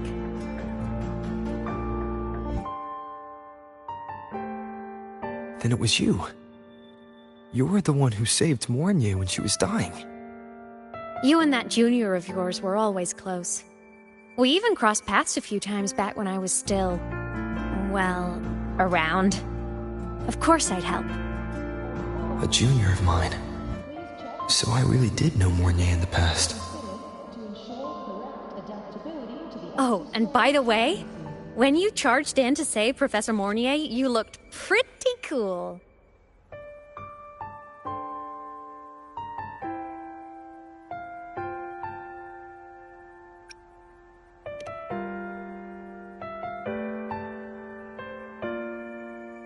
All right, no more teasing. But I mean it. No matter what, you always choose to save. And to me, that's the coolest thing in the world. The most beautiful. Anyway, back to business. The reactor core is tied to Sigillum. That's the mech that attacked you. It's like those void worms you fought. Made mostly of Exostrider parts, but corrupted. Contaminated by Threnodian void matter.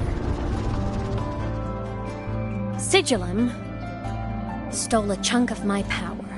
That threw a wrench in my whole reassembling myself project. Now it's after the core too. Since Sigillum holds this piece of the Exostrider's power, it can't be killed completely as long as the Exostrider and I exist. Now, it can only be me who stops it. And since just touching the thing makes your frequency drain, taking it down should plug your leak too. Plus, I get my power back. Win-win. But see what it's doing to me? Even with you holding the core, I keep flickering in and out. 1 second I can touch you, the next I'm fading right through. So annoying. So will you help? You've got the core, and the reactor drive is wrecked. I can't do this alone.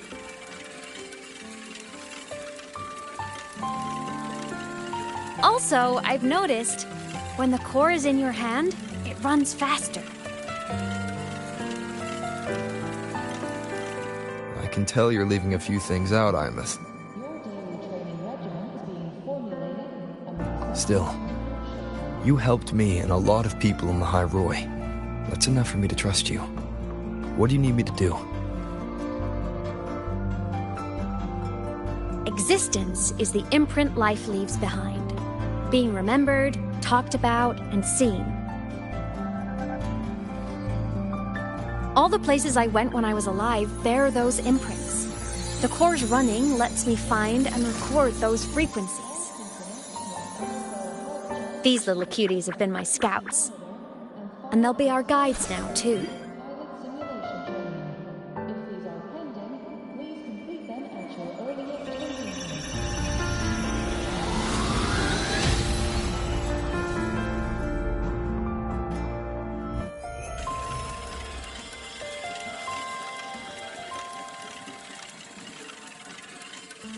Pretty easy, huh? All you gotta do is carry the core and follow our lead.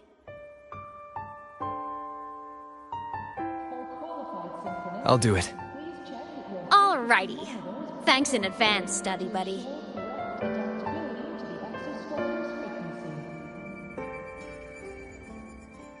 Oh, is that The Soliskin went down the lift. Let's follow. Before we go, I need to contact Mornier. The reactor drive was Lahai Roy's son.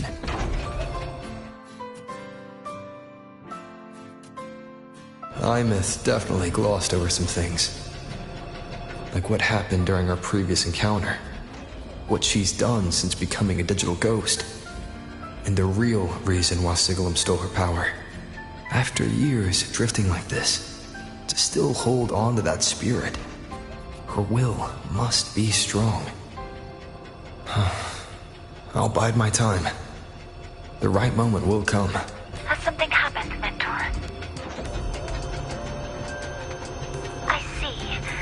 So the reactor drive's core survived the crash. It must be the key to reactivating the Exostrider. Of course, then the official stance is that it be returned. Star Torch Academy and the Roya would both agree on that. But, as you said, curiosity from the Institute is inevitable. Mornier? My. Already caused a stir in the training grounds. Color me impressed. I'll have people clean up the aftermath. You can carry on as you see fit. You were monitoring my comms with Mornier? You're a person of special interest. Of course we keep an eye on your movements. We? Yes, we. The Space Trek Collective. Think of us as the annoying adults on campus. I'll handle the debate between the Institute and the Academy about the core. This is a matter of priority. Now listen to me. But when you're done with your business, I'll need you to return the core to the Exostrider. You didn't mention it to Mornier, but I suspect your possession of it traces back to Imus, doesn't it? President Lucila, I don't appreciate being interrogated over a tapped line. My apologies. As the one responsible for this academy, matters related to the Exostrider tend to cloud my judgment. After the incident with Warren, we upgraded safety protocols on public lines. No more overstepping. Here is a peace offering. I've granted you full clearance. Passes for the Star Ward Riseway, archive access, and use of Academy weaponry and equipment.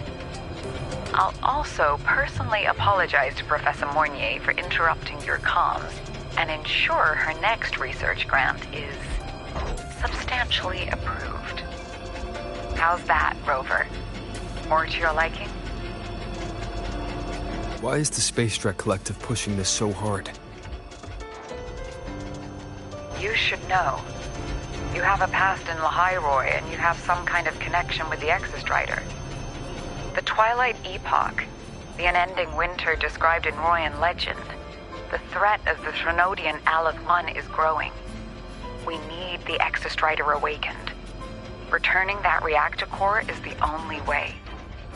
We've always trusted you to stand with us in this matter, to stand on the side of humanity.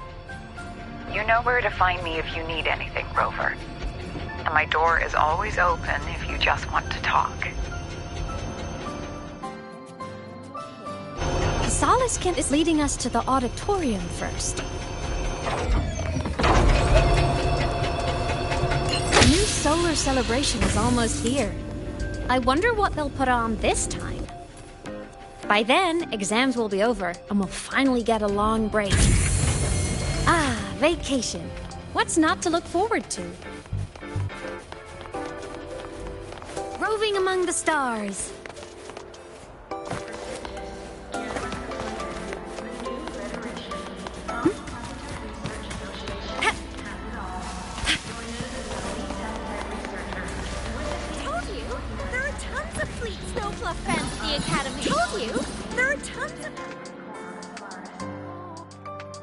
Oh, hello.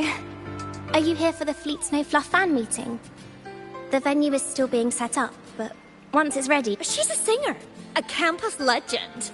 She's only released online, but she's super popular. But her site hasn't been updated in over 10 years. She posted one last demo, and then... nothing. Don't be such a downer. Maybe she just graduated and moved... Probably never showed her face to keep her life private. Doesn't matter. We still have her music. Here, even if you're not a fan, you should give her a listen. I'm new here, but even I was hooked when I first heard her songs.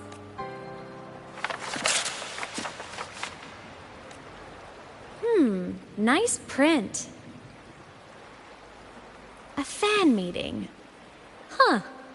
If they're happy, I'm happy. Come on. Let's follow the Solace Skin and see what's going on in the auditorium.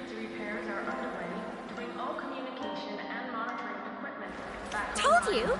There are tons of Fleet Snow Fluff fans at the Academy. I just hope the fan meeting goes smoothly and everyone has fun.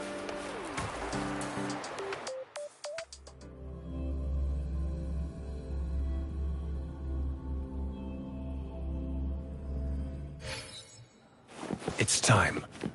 After scrapping so many drafts. The fan meeting merch made it on time. Thank goodness.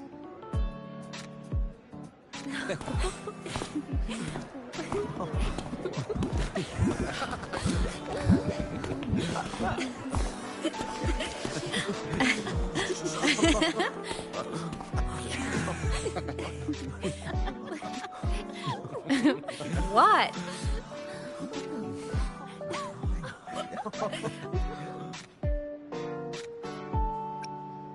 Oh, just a habit of mine. Waving, chatting, going to class. It makes me feel like I'm still alive.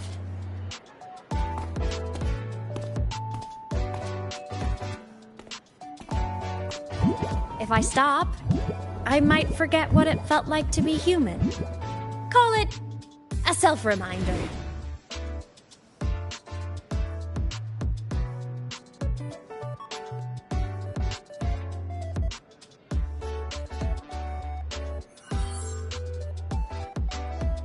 Fleet Snowfluff.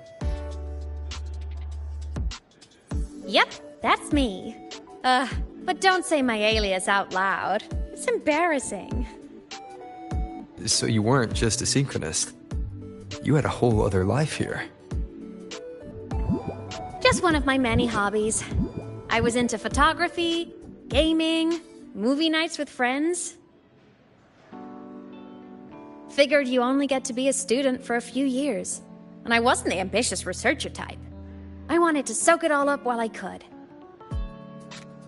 I tried a little bit of everything. I just wanted a happy, carefree life.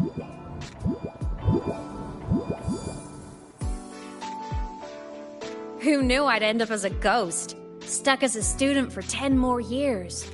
How awful is that? Wait, does this mean I'm never gonna graduate?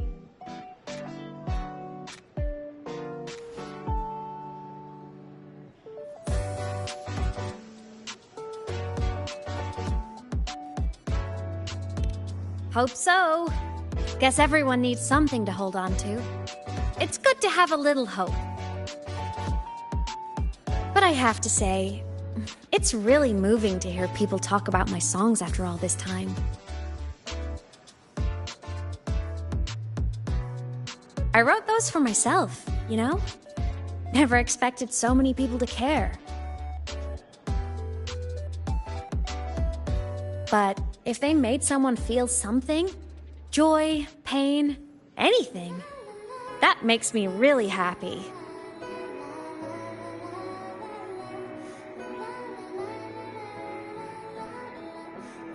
Hey, listen. Hear that song playing in the auditorium? That's the unfinished demo I left on my site. What a shame. I really should have finished that before the training run. Now it's my little musical epitaph.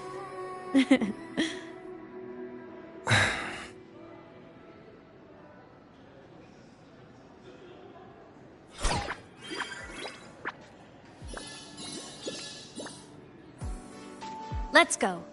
The Solace Skimp is calling us.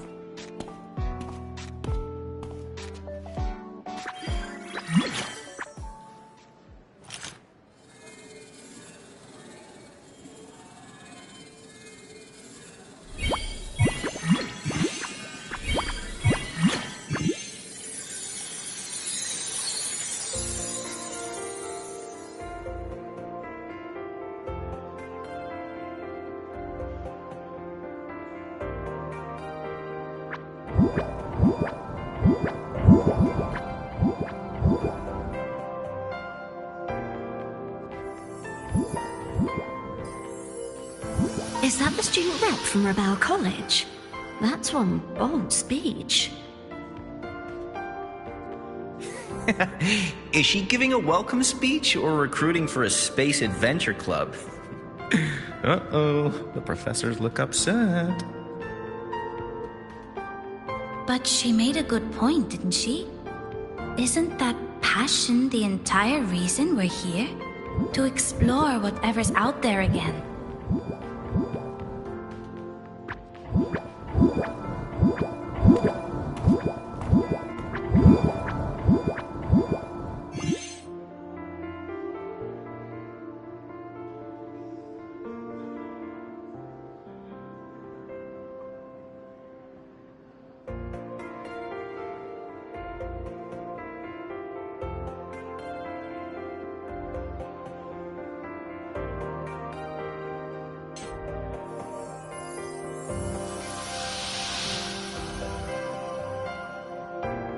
Imeth, right? I remember her sync test scores were off the charts. We might be looking at this year's prime Exo Strider candidate. Don't be so sure. Heard about her extracurriculars. Put nicely, she's quite the dabbler. Put bluntly, she doesn't take anything seriously.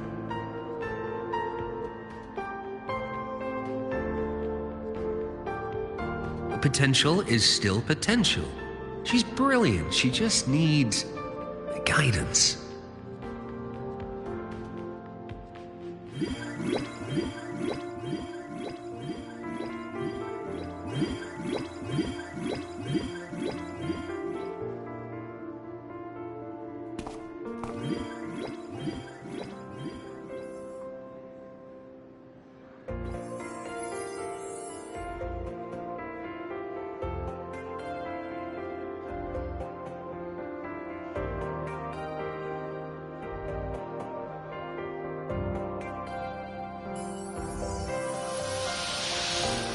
May we one day walk among the stars, to touch with our own hands a universe so cold, so real, and so breathtakingly beautiful.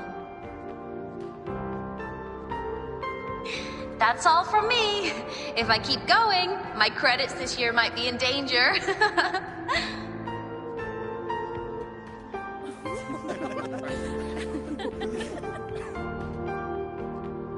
It's an amazing feeling to be here at Star Torch Academy, and to know I'll be sharing this journey into the great unknown with all of you. As a student, I can't wait to start this new chapter of my life. There's just one thing missing today. I wish my family could be here in the crowd to hear this. So, to him, I want to say, I'm doing great, and I'm happy. Everything is just as you hoped it would be. So please, don't worry about me.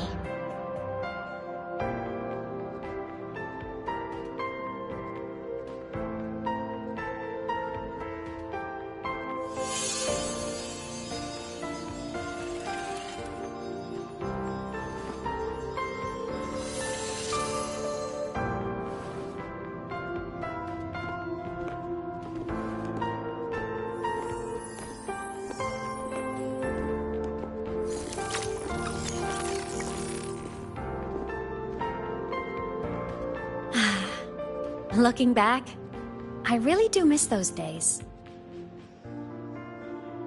Star Torch Academy is a nice place. I mean, I caused my fair share of trouble, but the professors never turned me away from lectures. You saved Lahai Roy, Imeth. But you paid for it with your future. And no one even knows.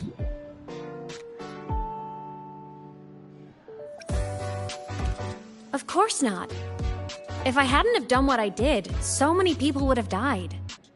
Besides, saving the world is a pretty nice feeling. I wish I could have been there. At graduation. To hug my friends and wish them all the happiness in the world.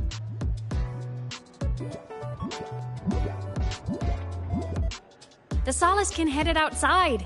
Let's catch up.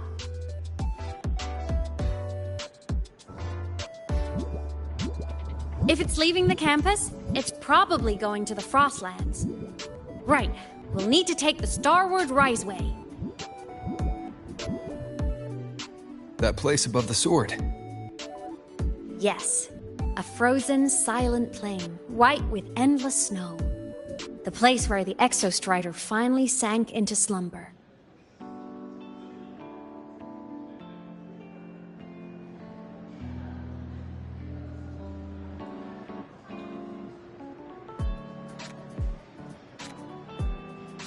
It's time. Our next stop is the Starward Riseway. Are you ready?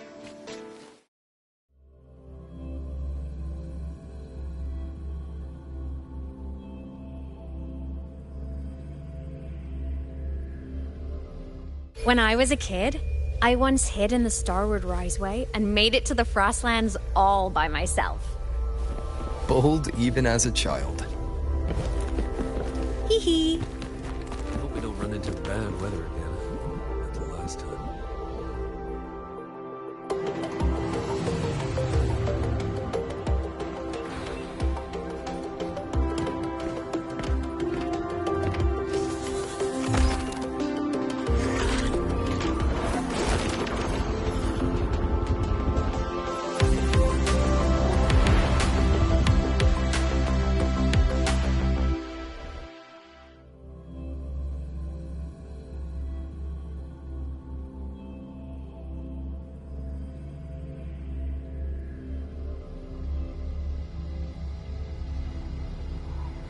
You got your thermal jacket on?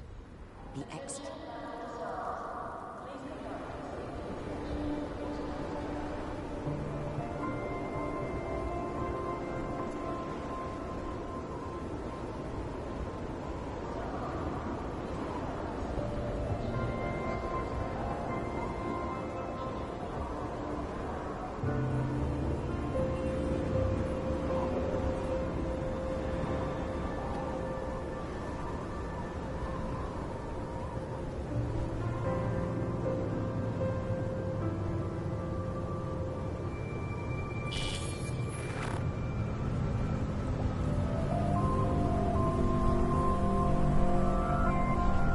Cold?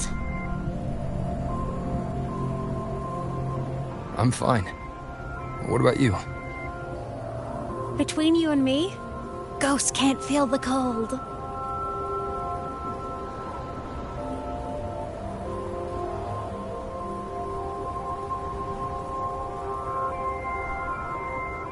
The snow. It's so beautiful. What a coincidence to run into you here. This is a pleasant surprise. Oh, it's Dr. Luke. When he's around, just pretend I'm not here. Otherwise, you look like a weirdo talking to thin air. You should hide too, okay? This is our secret journey.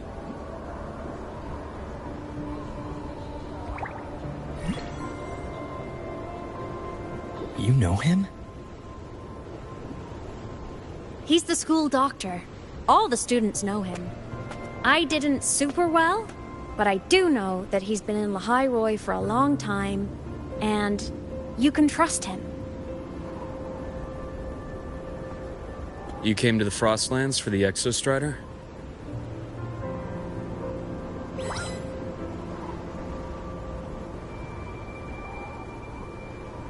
I'm headed the same way.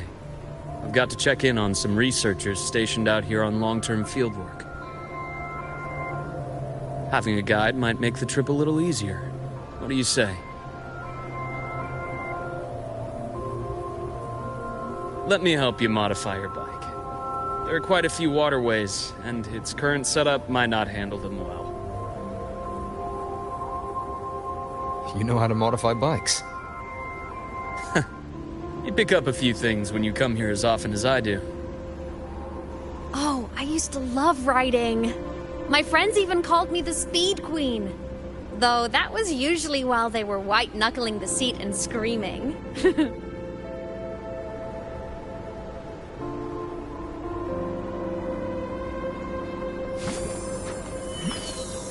Look at this place.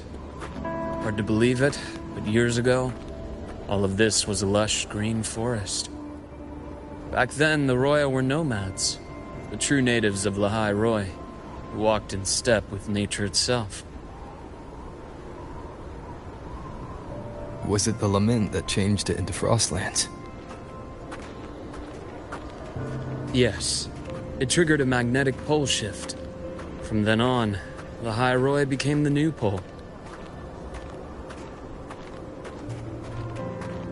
But a lament wasn't the only cataclysm stirring back then.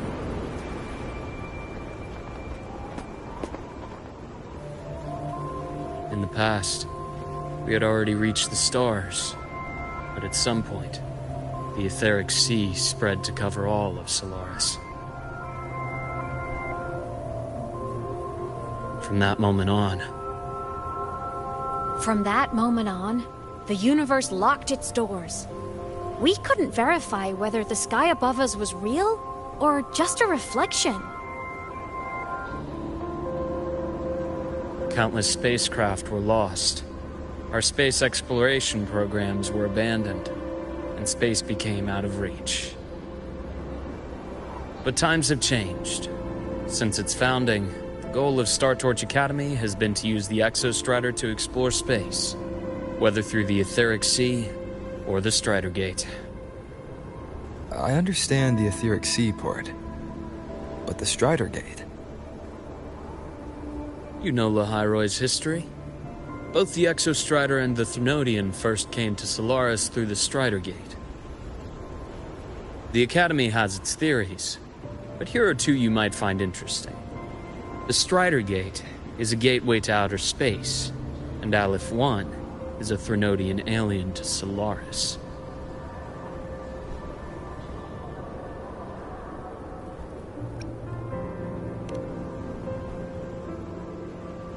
With a gateway like that, of course we want to open it.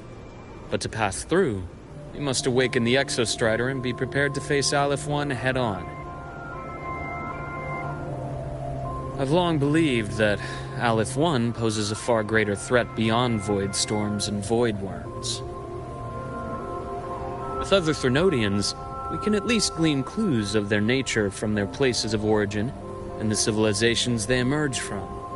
But Aleph 1... our knowledge remains blank. So many dream of being the Voyager who returns from the stars, the first to walk the cosmos once more. But in all these years, no one has succeeded. The etheric sea phenomenon cast us into isolation, but it also gave birth to all our dreams of what could lie beyond. And those dreams are still alive today.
Dr. Herson?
Life forms, frozen right into the ice walls.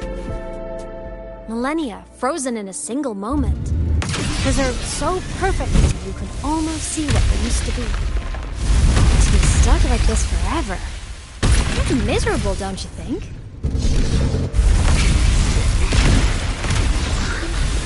Must be around here. Someone's ahead. That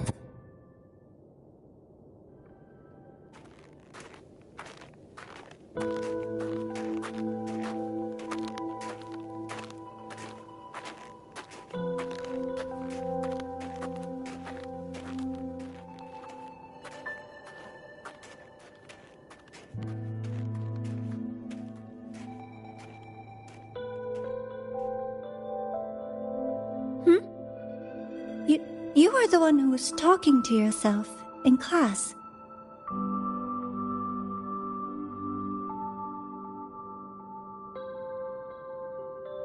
Whoopsies! Oh, and Dr. Herson. You are traveling together? Did the Academy greenlight a new field trip? Just my routine checks on the field researchers. Rover here has their own business to attend to, but we're headed the same way.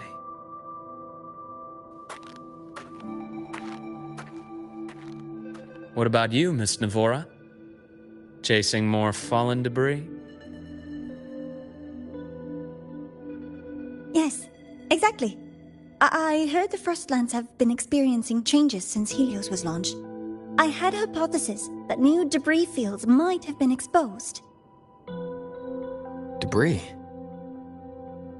Space equipment that fell from the sky long ago. Probes, satellites, and even space stations. Some previous digs unearthed wreckage containing records lost during the lament. Oh, and images. Photos taken in orbit of other planets. They were absolutely breathtakingly beautiful.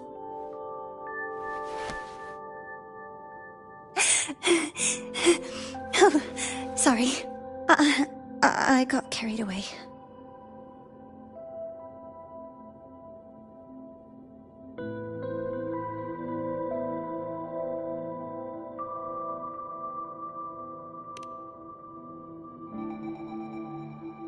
Thank you. Sometimes I'll just start info dumping. I know it's not the best.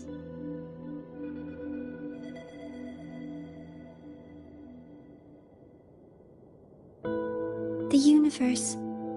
What secrets is it hiding behind all those infinite stars? I really want to know.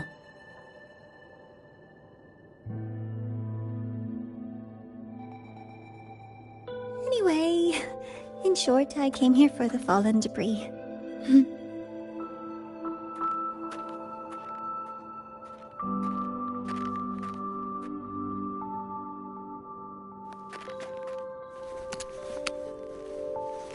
The data on the instrument shows there's a high chance that close by...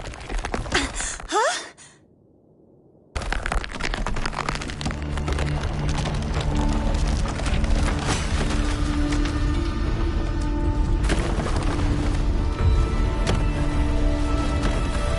Run!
To have been undiscovered debris in this area. It must have been sealed in the ice wall all this time. Luke, Navora, you alright?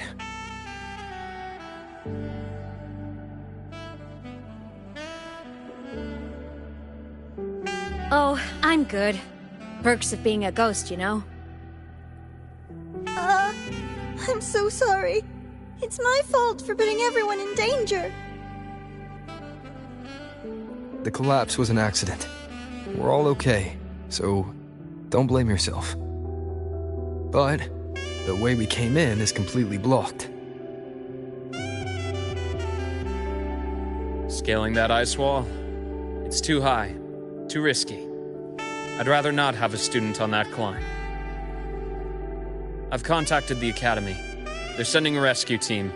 Once Navora is safely returned, we'll set out again.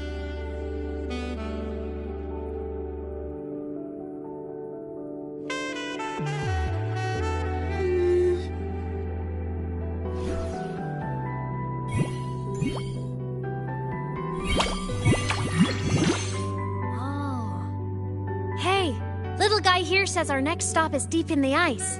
There's a path at the bottom of the station. Want to check it out?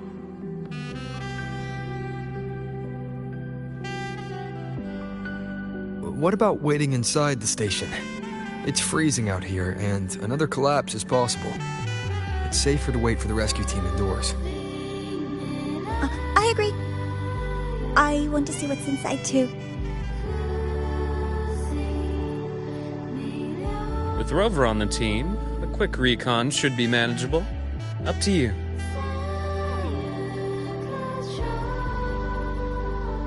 Hey, question. Before you came to Lahai Roy, did you do this kind of thing a lot? What do you mean? Like traveling with a crew, seeing the sights, stumbling into trouble, then going your separate ways. Like a classic road trip movie, you know?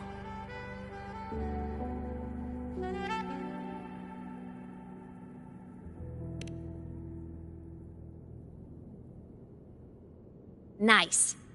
I happen to love those. Looks like this time I get a co-starring role. Amazing! Let's keep going, study buddy.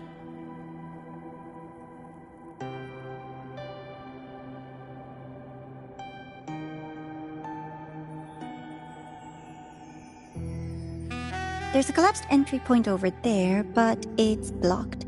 Some kind of barrier caused by unstable frequencies. The Exostrider sleeps in these frostlands. Void storm activity can make local frequencies unstable with fluctuating void matter levels. Oh, taking this opportunity, let me grant you access to the module adapter. Huh. It's already unlocked. That must have been Lucilla. Let's move to an area with a stronger signal so it can be deployed.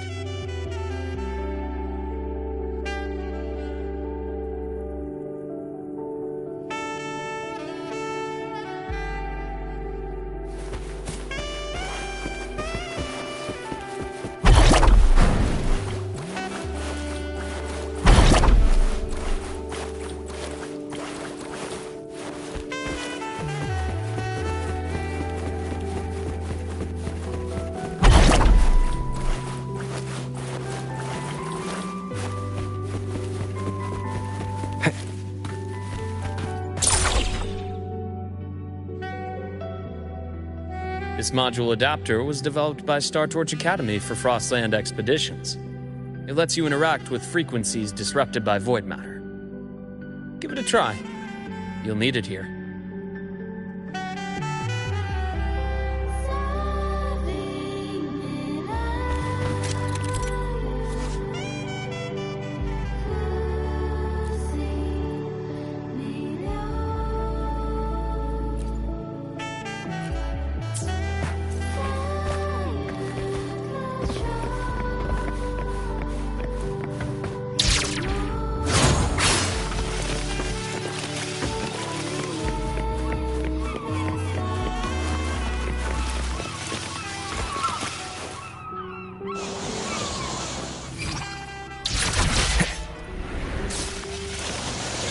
Compared to other debris fields, this station is in much better shape.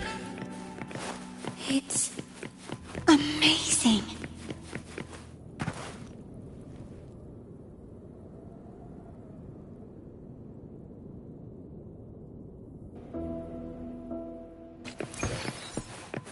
Back in Mount Firmament, I saw characters like this. They belonged to the Court of Savant.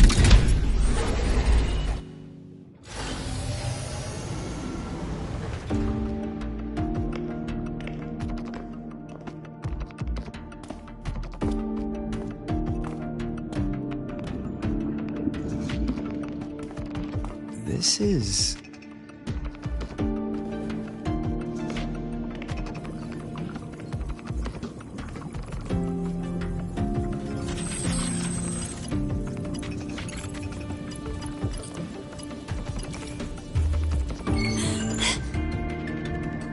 Welcome aboard the Skyark. I'm Wenlu, your guide for today's tour. Teachers, please stay with your assigned groups and ensure this one-day tour goes smoothly.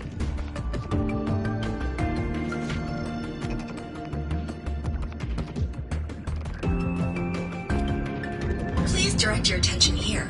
This containment unit holds droplets of the etheric sea itself. As you know, the etheric sea suddenly appeared above Solaris one day. During that initial event, the court of Savante briefly glimpsed a figure of a white-haired woman. She vanished in an instant, leaving countless puzzles in her wake.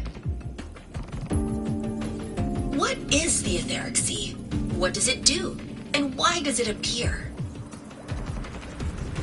The court of Savante conducts research here at Skyark to seek answers to these questions.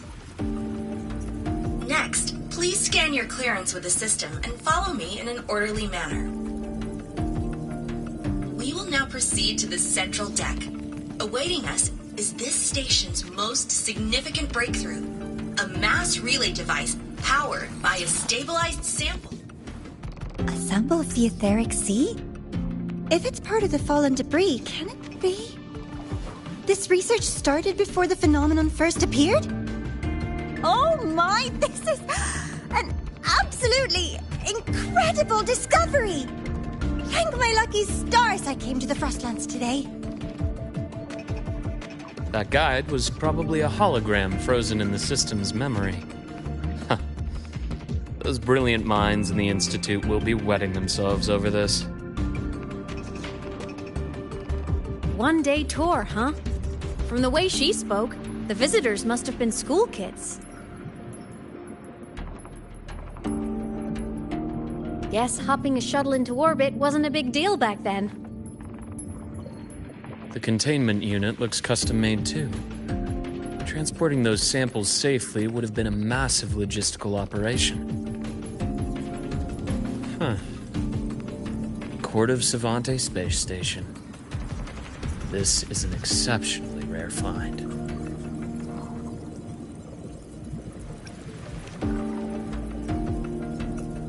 The Academy has recovered other debris from this era. The systems have enough common architecture for me to manage a basic reboot. As for the Court of Savante's characters, let's just say I developed an interest in it, under unique circumstances. The characters in that pin, they're Court of Savante letters. I obtained it by chance. In fact, it happens to involve you. This isn't the place for that story. When we're back at the Academy, come by the infirmary. I'll explain then. After all, it is a long story. Ooh, sounds mysterious. I want to hear the story too. Please, pretty please.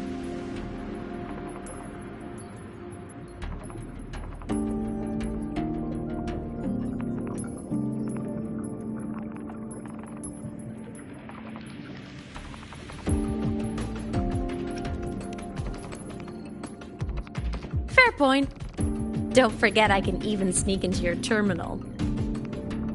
Everyone, this way please. The visitor registration system is here.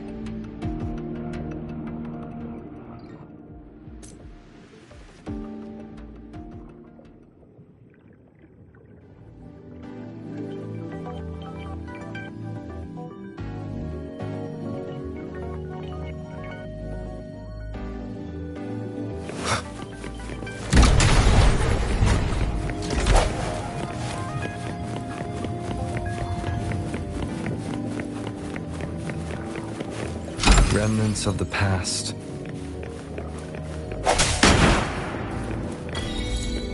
Welcome aboard the Skyark space station. It's an honor to share this vessel of knowledge with you as we journey across the stars.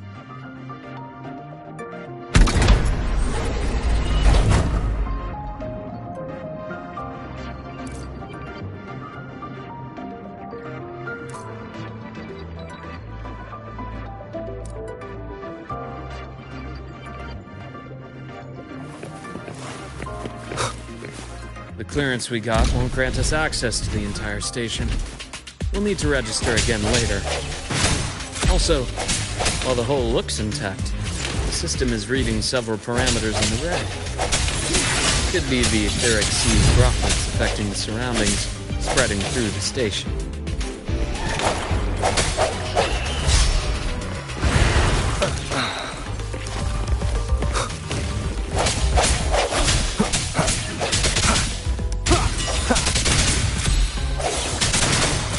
No hesitation.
That flowing sphere is the mass relay device, with the etheric sea as its core.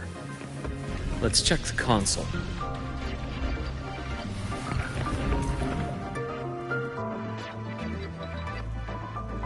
With the droplets dispersed, some space station sectors have become unstable. This mass relay device shares the same origin as the droplets. It can stabilize them and also punch a corridor to other sectors. Incredible that it has such capabilities.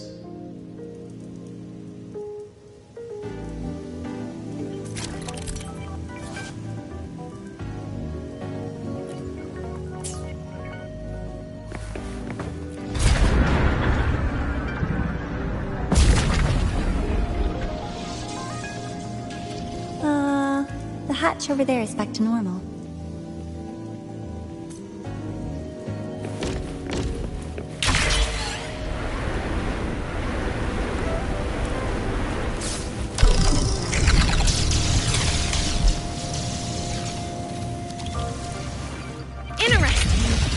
Different from how I usually move.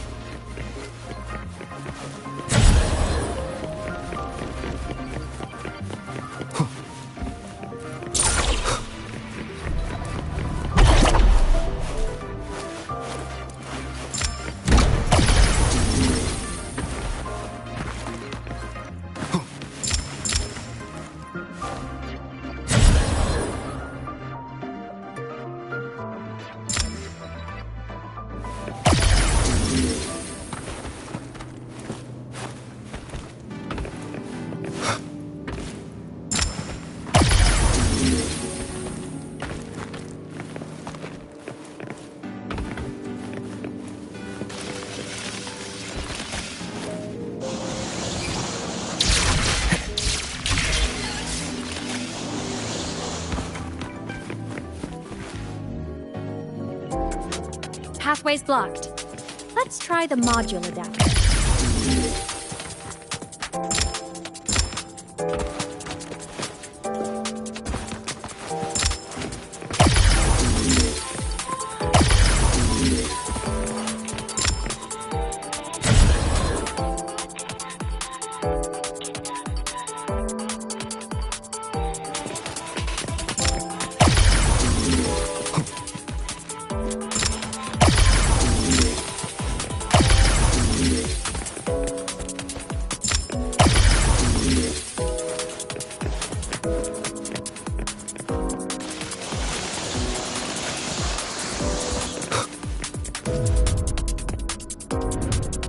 Here. Hello? Digital ghost, remember? Hacking this is easy. Welcome to IME Max.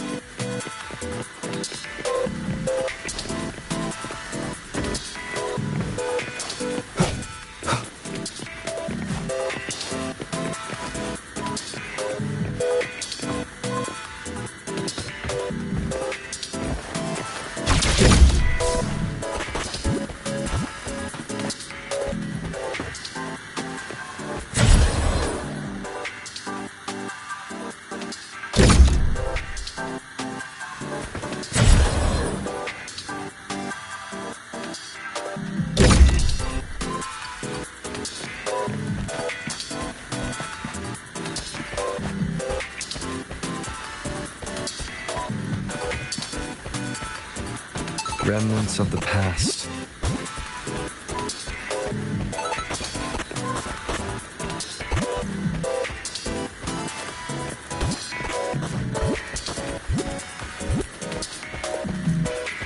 An unexpected discovery.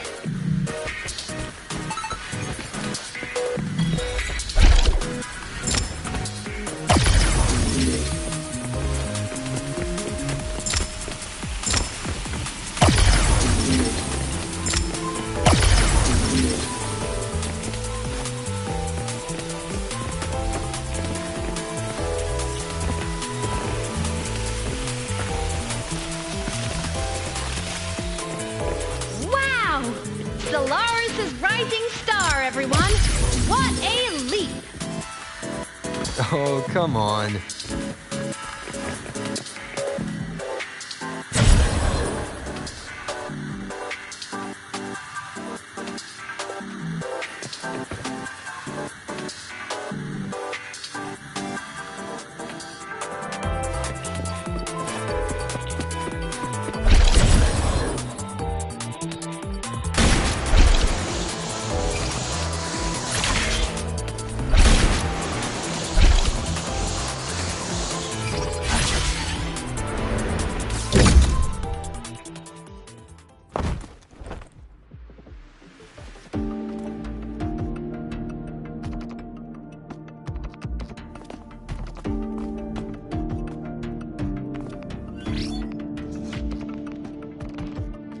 These containment units hold star fragments and etheric sea droplets, all collected in EVA missions by our very own Uncle Clement, who just gave you a tour. It's exhausting work. After each mission, he requires a full cycle in a recovery pod. Let's thank Uncle Clement, and then gather here.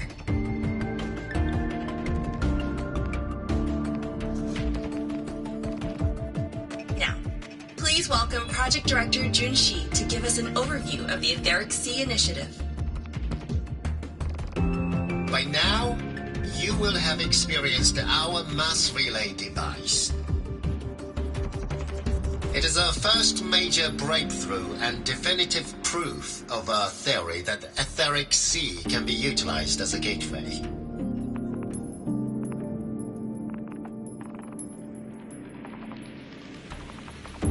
The droplets exhibit unique quantum properties. Used as a medium, they could help us reach places no one on Solaris has ever set foot. We haven't found the way yet, but I believe these obstacles will be solved soon.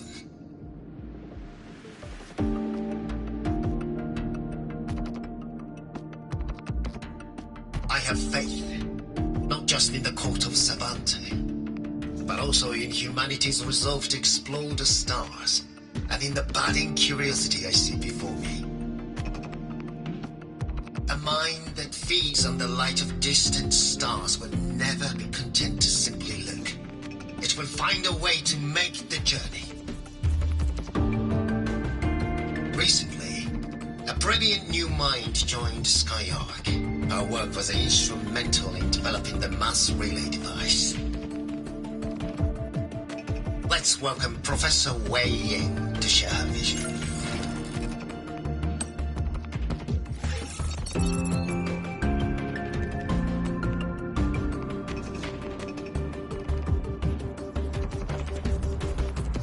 A pity. His hopes never came true. Humanity's quest to reach the stars has only gone backward. To feed on the light of the stars.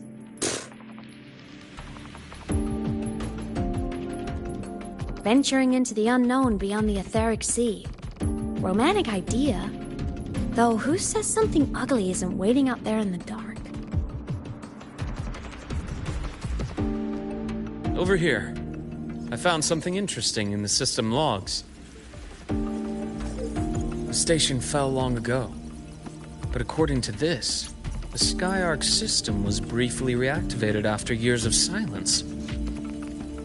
Could someone still be alive? Not likely. We'd have found signs of life long before now. The activation sequence was used only to seal hatches and lock equipment. After that, nothing. Can you see who activated it? Hold on. Yes. Clearance belonged to Clement. The one who gathered the droplets. That's all I can pull for now. But the Academy will run a full investigation later. I'll keep you in the loop. Good. Keep me posted. Shame the director's speech got cut off. I can't help but wonder what that colleague of his was going to say.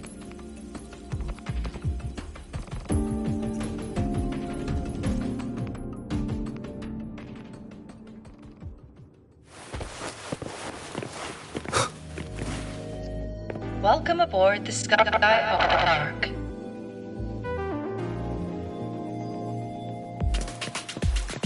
The station's security grid is offline in this sector. The monsters? Void matter has made them highly unstable.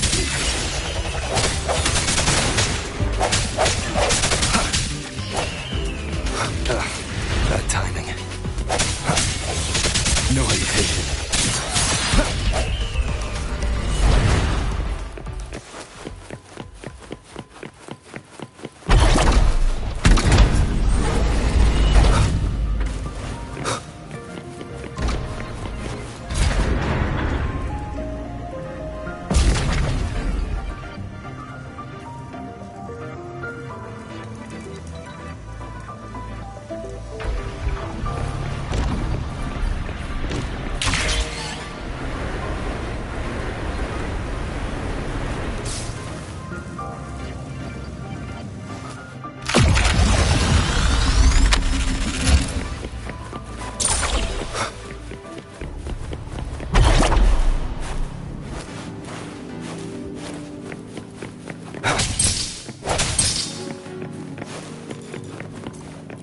Remnants of the past.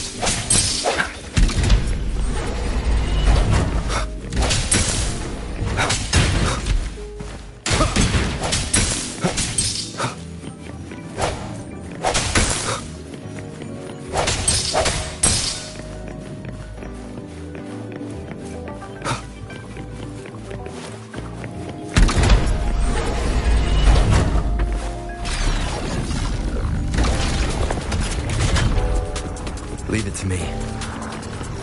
Hopefully this helps.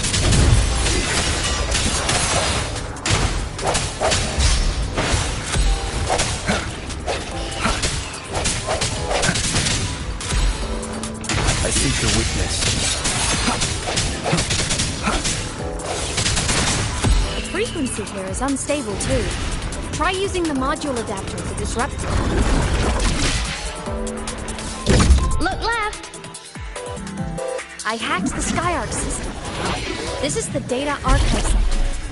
Those blocks are all storage modules. And that moving one? An anomalous module gone hostile due to the Skyark system's glitches. Hopefully this helps. Strike to the shadows. Void matter levels seem to have risen.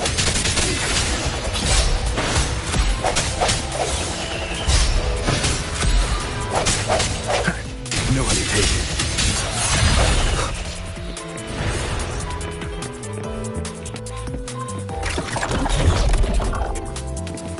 going deeper into the sector. I'm on it. Look, Lahai Roy Blocks is complete. In the Space Fantasy Katia series, every copy included this minigame. I love it so much, and I'm really good at it. The anomalies here are more pronounced than before.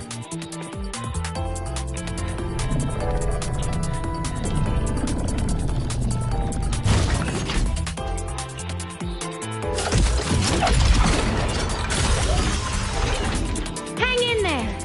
I'm working on something in the Skyark system. Use the adapter to disrupt these error modules.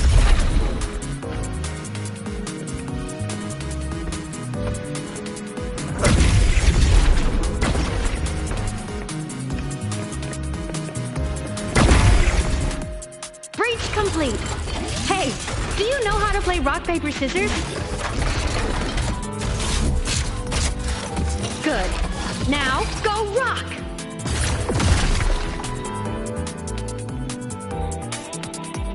Yeah, we won! Amazing play! Wish we could play another round of Lahai Roy Blocks again.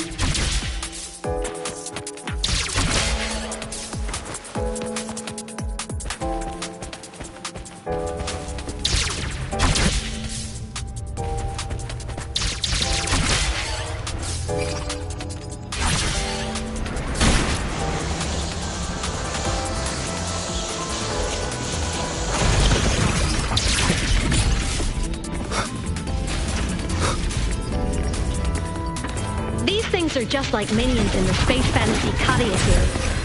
I'll clear them out for you.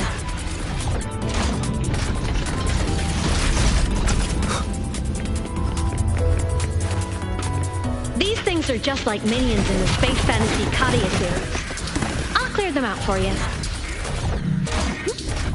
Those modules fell and took out the hostiles? Doesn't it feel like we've been extra lucky this whole way? You're right, but some modules did attack us. Hard to tell if the Skyark system likes us or not.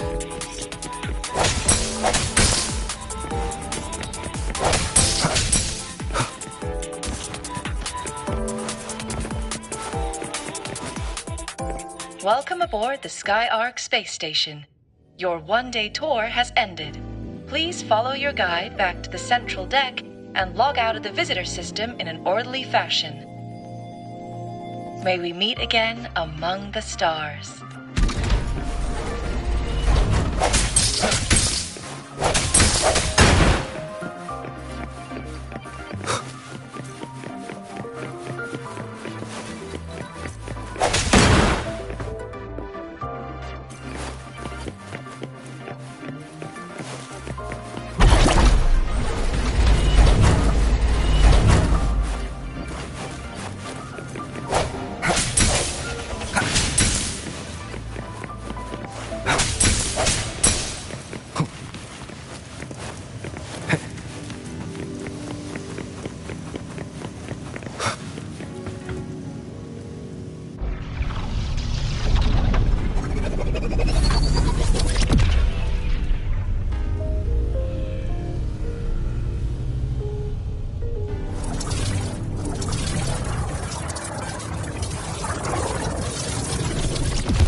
Traces of void storm contamination everywhere. This concentration of void matter should have flooded the upper decks by now. Could something be containing it down here? Further in. Something's down there.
Huh?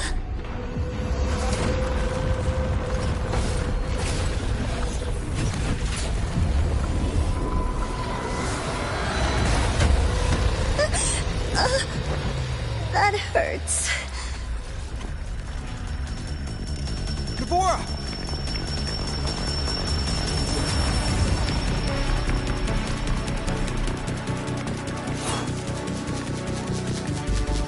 Void matter saturation is critical. The Skyark system is going into failure.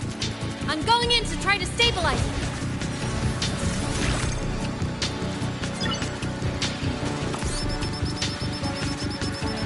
Everything here has already been contaminated, including that.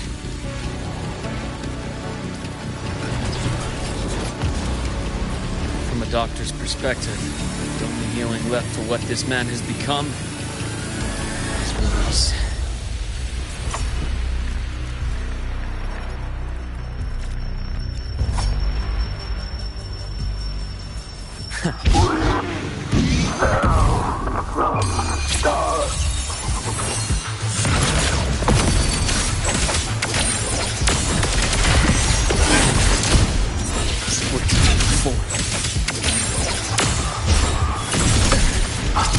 Time to incise.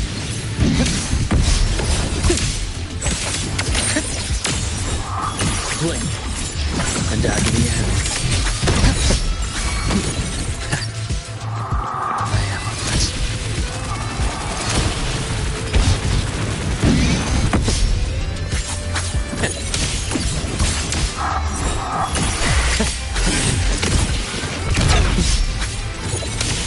Split four. Game over. Charge.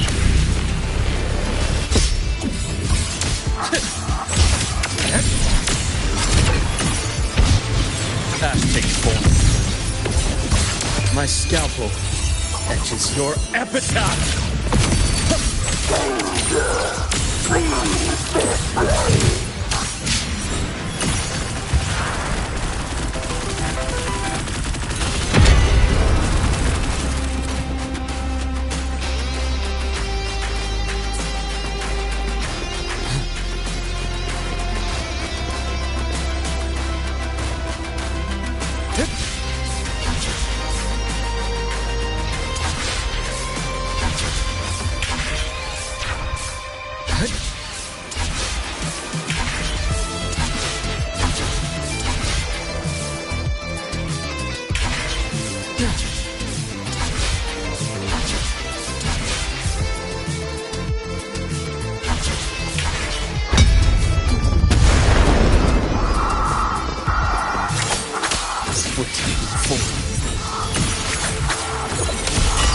The action started.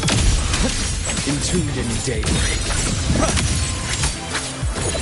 I am good. Vessels laid bare. Rise anew. Gotcha. Charge. My baskets split form.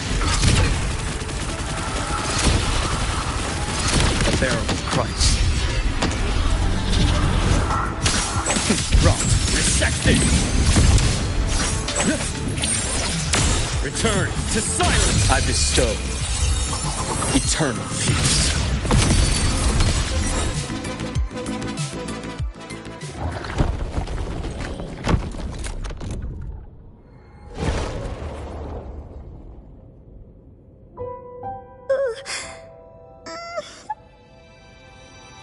I'll check her injuries. Will you patrol the area to make sure there are no more threats? Got it.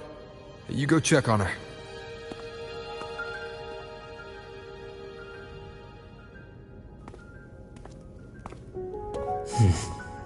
What's that?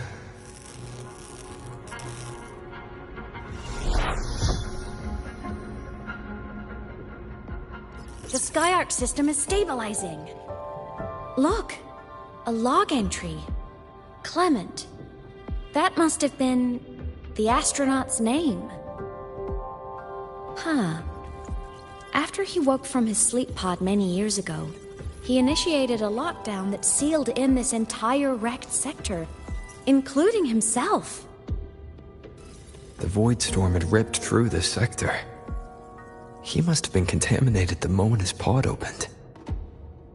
That command was a failsafe. He knew he was going to lose his mind, so he wanted to stop himself from reaching the upper decks and hurting anyone. Tragic thing is, the station had already been down for years. There was no one left up there to save. Even if his friends were gone, he might have thought of future explorers. Someone kind to children would have wanted to protect the innocent. To wake up from one long dream, only to fall into a deeper nightmare. Maybe it would have been kinder to never wake up at all.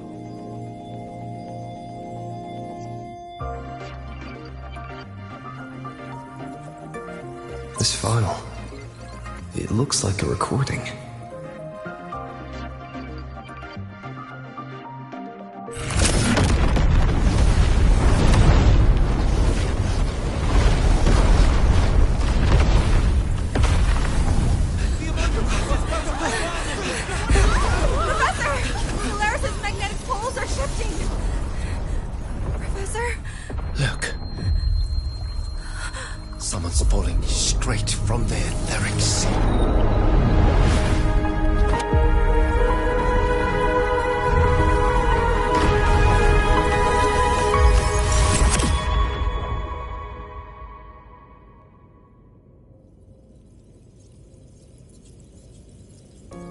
Was that me in that recording?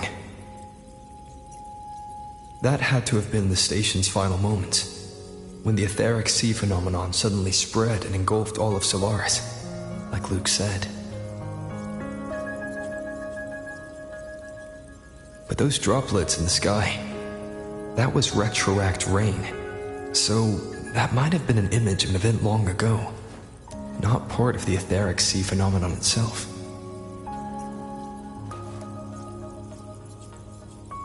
Did I really fall from the etheric sea? Or what lay beyond it?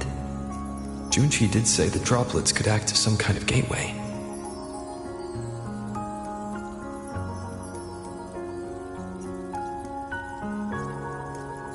Back then, could I have...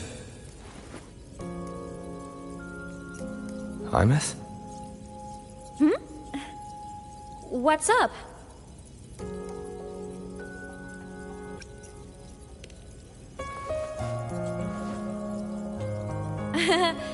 Not at all. I'm fine.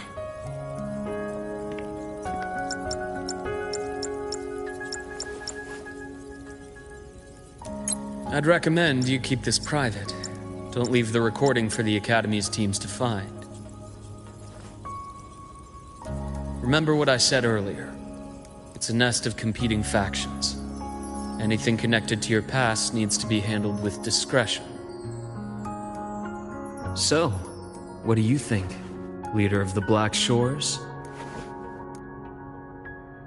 Very few people know about that. Be direct with me, Luke. I know you knew me before, but I acted mostly as a bloom bearer in the past. You and I, what exactly are we to each other? Friends, I'd say. Not the kind who lived in each other's pockets, but, as a Huanglong saying puts it, true friendships are still waters that run deep. We met by chance, and by another twist of fate, you entrusted me with a rather long-term assignment. How about this? Strangers in passing who became confidants. How does that definition suit you?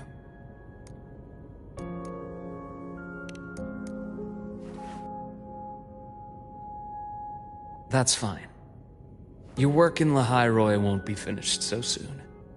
And we still have plenty of opportunities to reacquaint ourselves. Star Torch is a web of competing interests.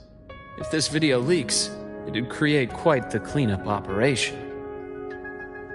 After your sudden exit years ago, people were lining up to unpack your history. Solaris's golden boy. Forever a mystery.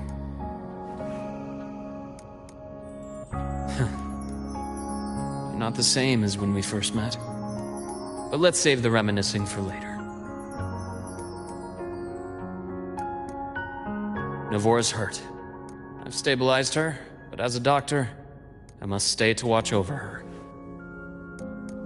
From this point, you'll have to proceed alone. We'll wait here for the Academy's retrieval team. All right. I'll see you back at the infirmary.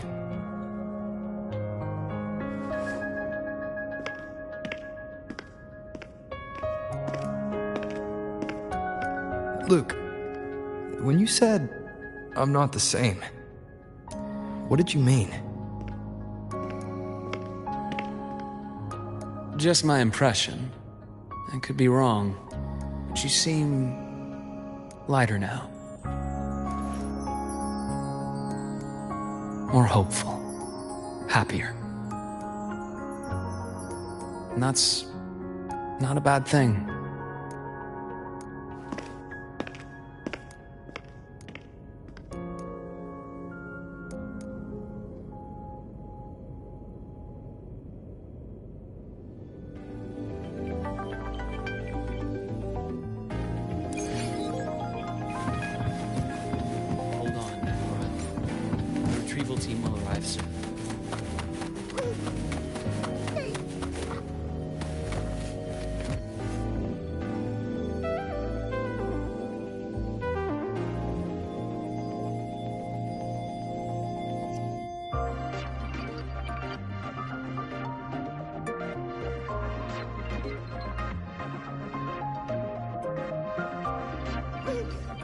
Okay.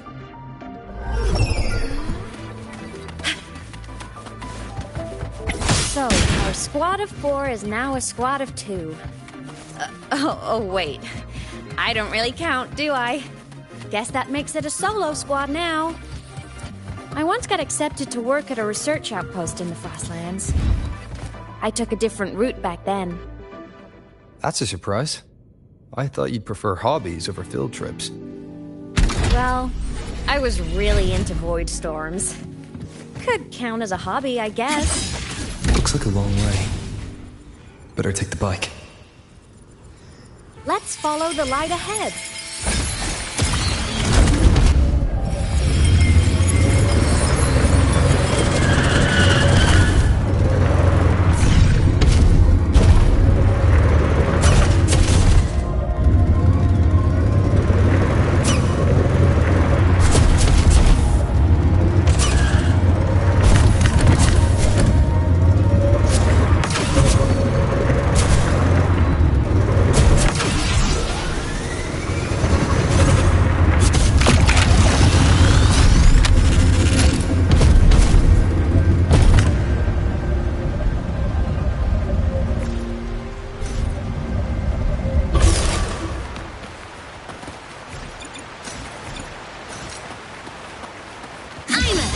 Transform.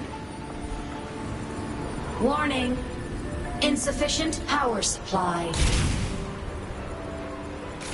Descending.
Make do with a Nutri-Pack for now.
Let's just make do with a not thinking of dumping trash in me.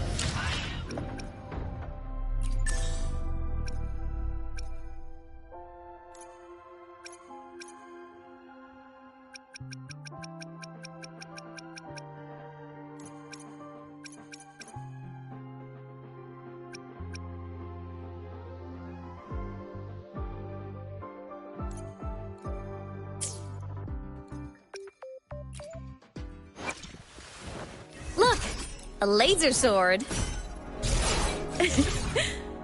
Pretty cool, right?